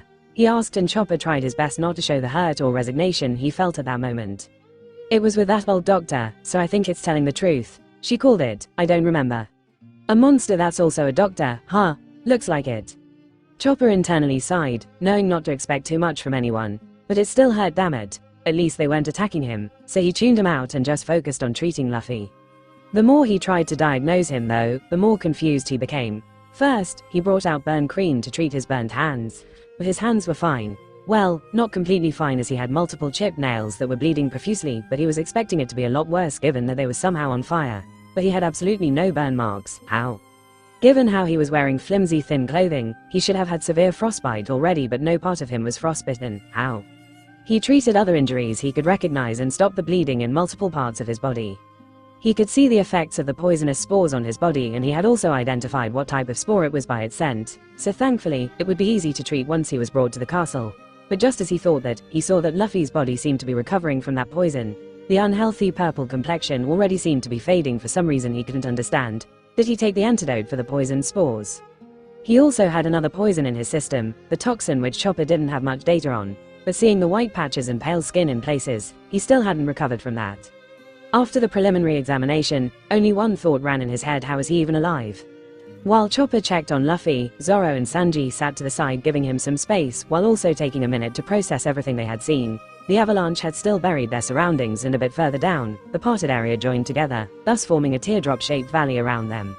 A bit below them, Wapple, Chess, Kuromarimo, and the White Walkies were still unconscious but safe from being buried under the avalanche. Zoro and Sanji did spot them, but they didn't care enough to check up on him, and just stayed close to their captain and the creature. "Didn't Luffy say that we're gonna recruit our doctor from this island?" Sanji eventually broke the silence while massaging his aching legs. "Yeah," Zoro nodded, keeping a close eye on what the weird creature was doing. Bet you 100,000 berries that this is our guy. Please, Zoro smirked. That's a losing bet. Yeah, Sanji chuckled before pointing at Zoro's pant pocket. You have a vibrator shoved up your ass or something. I'm not you, Arrow Cook. Zoro pulled out the phone which had been vibrating non-stop for quite a while now and picked up the call from Bubble. Luffy, my lovely bub. Sanji, where's Luffy? He's dying. Ah, don't worry. He's right in front of me. A doctor is treating him already. Really? Is he okay? Yes, he's fine. Are you sure? It took a bit of convincing, but she finally heaved a sigh of relief and calmed down. And then she became furious. That bastard. This is like the 10th time this has happened. Zoro wanted to ask what she meant, but Koala's call came at that moment and he saw that she had rung quite a few times too, so he added her to the same call, which was something the phone could apparently do. Luffy, Koal, Luffy's dying. Where? It's fine. A doctor is apparently checking up on him, Reiju answered. What's wrong with him? He was poisoned. Oh, are you guys on Drum Island right now? Yeah, okay, good. Why did you both think he was dying? Zoro asked curiously and Sanji was wondering the same too. His Vivre card was burning out, they both replied. The paper thingy, Sanji said confused, prompting Koala to explain that it also showed a person's life force and that Luffy's paper had almost burnt out. It's less than a centimeter wide now, but it has stopped burning, so looks like he's gonna be okay. Yeah, who are you by the way? Oh hey, I'm Koala. Luffy's 7th wife. You already heard. Koala giggled before some background voices interrupted her. Sorry, I gotta go. I'll call ya later. She disconnected and Reiju sighed. So why did you guys not pick up for so long? I've been calling and calling. Stuff happened, Zoro shrugged before quickly saying, we gotta go, and cut the call, not giving her a chance to say anything. Why the hell did you cut her off? She's annoying when she's worried. Sanji lunged and grabbed him by his collar. You asshole. How dare you call a holy goddess like Bubble annoying? Shut up, you curly-eyebrowed pervert. Someone interrupted and both men turned toward the voice to find Chopper hesitantly looking at them. Why you guys need to be treated too? Both backed away from each other and walked towards Luffy who was wrapped up in a few bandages, but still looked worse for wear. Is he okay? The phytotoxin is still killing him. I've done what I can here but we need to get him to the castle quickly. Alright, let's go. Zoro picked Luffy up and started walking along with Sanji when Chopper interrupted him again. No, you guys are injured too. I need to treat you. Let's get him up first, Sanji said patting the tall beast on the shoulder but backed off when he flinched. He's still not out of danger, right? Why yes, Chopper nodded as he stared at Luffy while following them. His body was way too strange and he needed to perform a comprehensive checkup on him to figure out how he wasn't dead yet. What is he? He blurted out while thinking of the earlier spectacle. Sanji smirked. The guy's a monster. Chopper flinched at the words and couldn't understand the merry tone behind it. Oh. So what exactly are you? Zoro asked. Chopper stuttered for a few moments before he suddenly transformed into his walk point and ran away. Zoro and Sanji blankly watched until the creature went out of sight behind some trees before turning to each other. He probably thought you were talking Aldi and got scared. No, your freakish twirly eyebrow must have scared him off. Insults flew as they resumed running with Sanji leading the way towards Gyasta while Chopper followed them from a distance. Luffy's stomach soon started grumbling, so Sanji brought out fruits from inside his coat and held it in front of Luffy's mouth, which immediately opened up and chomped on it. He can eat while he's sleeping. Sanji chuckled as he fed him another fruit. Found this trick a while back. You know how Luffy sometimes gets melancholic. Zoro gave him a surprised look. What? I thought I was the only one who picked up on it. He does hide it pretty well, Sanji nodded. But his eating habits are a dead giveaway. He eats less whenever he gets like that and there will be lots of leftovers. The first time it happened, I took the leftovers to him to confront him if he didn't like my cooking, but he was sleeping. I was deciding whether to wake him up or not when he started sniffing the air and then suddenly lunged for the food. He gulped everything down without ever waking up. He sleep eats, Zoro shook his head in amusement. Dahaha yeah, from then on, whenever he eats less, I just wait till he's asleep and feed him more. He doesn't even know he can do that. Sanji brought out another fruit but paused in confusion as it looked a bit strange and he definitely didn't remember buying anything like it. He kept it back in his coat to investigate later and continued leading the way. Thankfully, there weren't any more hiccups on the way and their journey to the top of Drum Rockies was much more smoother. Lappins also stayed away from him as some of them had witnessed Luffy's terrifying display and didn't want to get on his bad side. By the time they reached the base of the ropeway, the civilians had already attached a lift to it. Thus, they easily rode it to the top. The avalanche had buried some town apparently, so Dalton had gone for search and rescue efforts with Usopp tagging along with him, so they couldn't meet up. And finally, all the sick, poisoned, and injured people were at the castle. The hell happened to you guys? Kureha asked with a raised eyebrow when she laid eyes on them. Long story, Zoro shrugged and handed Luffy over to her. Please cure him. So this is the boy, huh? Kureha eyed him before realizing that he was the most critical out of all of them and quickly disappeared somewhere inside while Zoro and Sanji finally let their bodies relax and fell asleep right near the entrance. Chopper arrived just in time to see them collapse, having run up the ropeway, and dragged them inside. Opening square bracket, opening square bracket, opening square bracket. Luffy slowly awoke, his memories and vision taking a few moments to come back to him before his eyes registered an unfamiliar stone ceiling. He was on a bed with bandages wrapped all around him and the scent of chemicals was heavy in the air. He looked around to find that he was in a crude hospital ward of sorts with multiple patient beds, 2 of which were occupied by Nami and Vivi. An old woman, with a killer bod, was sitting at a desk, mixing something in a small bowl. Did you somehow sew only your head onto a much younger headless body? Was the first thing that came out of his mouth as he sat up and made sure his hat was nearby. Kureha was slightly startled when he suddenly spoke but snorted at the rest of his comment. Huh? As if something like that is possible. She strode up to him and touched his forehead. Believe me, I've tried. Luffy blinked dumbly, not able to tell if she was joking or not. You suddenly became hella terrifying. Cack cack cack cack, she cackled as she put her hand down. I'm Kureha, your doctor. Monkey D. Luffy, future pirate king. Kureha chuckled at the introduction. You sure heal unusually fast, your temperature's already normal, headaches. Not as intense as before but still there, and my body is throbbing with pain all over. That's to be expected, Kureha reassured. The ISSHI 20 were correct in diagnosing you. It is a new variant of weed hemlock. I've made the antidote building on their tests and looks like it's worked, but it's gonna take some time for the poison to get flushed out, so you'll feel that for a few more hours. That's fine, Luffy shrugged before pointing at the other 2 in the room. How are they? They'll be fine too, she replied, sitting back in her seat. Just had a deadly disease that would have killed them in a couple more days, that's all. Cack cack cack cack. Luffy bowed his head in gratitude. Thank you so much. You're welcome, kid, but don't think you can pay me with just thanks. Sure, we'll pay. That's what I like to hear. Well, we'll talk about that later. For now, go back to sleep. You shouldn't even be up for a few more hours. Luffy did still feel really sleepy, so he laid back down but started reflecting on the past 48 hours. I think I almost killed myself. I sure was reckless. It was like he had had a long 2-day battle with the toxins in his system where he kept using haki and pushing himself with gear 2 while the toxin tried to kill him. At least it had borne results. He raised his right arm and after willing it, a black metallic sheen spread across his fist and forearm. He smiled wide as it was as easy as breathing now. He had even managed to create Red Hawk, although only his fists had ignited. The repeated punches had caused the flames to grow stronger, but Luffy wanted to create the same intensity and power with a single punch. Can't really call it Red Hawk until I make the fire much stronger and ignite my entire arm. Should I call it Red, Pigeon, Lame, Eagle? You're not sleeping, Kureha interrupted his thoughts and Luffy looked up to see the old lady looming over him. Can't sleep. That's impos. She cut herself off in frustration. Kid, do you know how close to death you were? Luffy nodded. Very. Kureha somehow seemed even more frustrated by his nonchalant response and opened her mouth to say something before deciding against it. She sighed as she went back to the desk while Luffy wondered what had gotten into her. Are those bastards using poisons now to torture people? She asked after a moment. Your high tolerance to poisons, you were injected with a lot of them, right? And I saw the brand on your back. Oh, nah, those are 2 different matters. The tolerance is because I was a willing guinea pig for someone who liked playing with poisons. Really, you crazy brat. That's not something you should have been willing to do. She knew what she was doing and I trust her. Well, Kureha didn't argue, hearing no doubt in his voice. Going by how strong your immune system is against poisons, I can say she did a marvelous job. It really saved your life here. Yeah, she's great. She didn't say anything more and Luffy was about to drift off into sleep when the door creaked open and a small reindeer wearing a pink hat walked in on 2 legs. Luffy's drowsiness washed away instantly and his eyes sparkled with interest as he studied his new crewmate. Here, Doctorine, Chopper said as he handed a vial to Kureha, who emptied its contents into a bowl with other ingredients and began mixing it, while Chopper studied her actions, not having noticed that even though Luffy was lying down, he was wide awake. Yo! Luffy suddenly piped up, making the poor reindeer flinch and jump in shock.